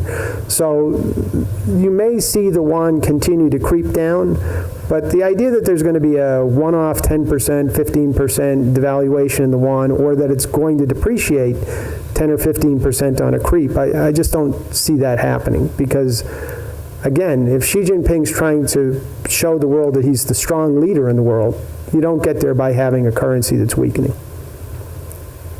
All right, well, we'd like to thank both of our panelists in Asia, and thank you for all taking this tour around the world with us, Michael Drury and Kozo Koide. Thank you very much. Now we're going to turn the podium over to Don Rissmiller.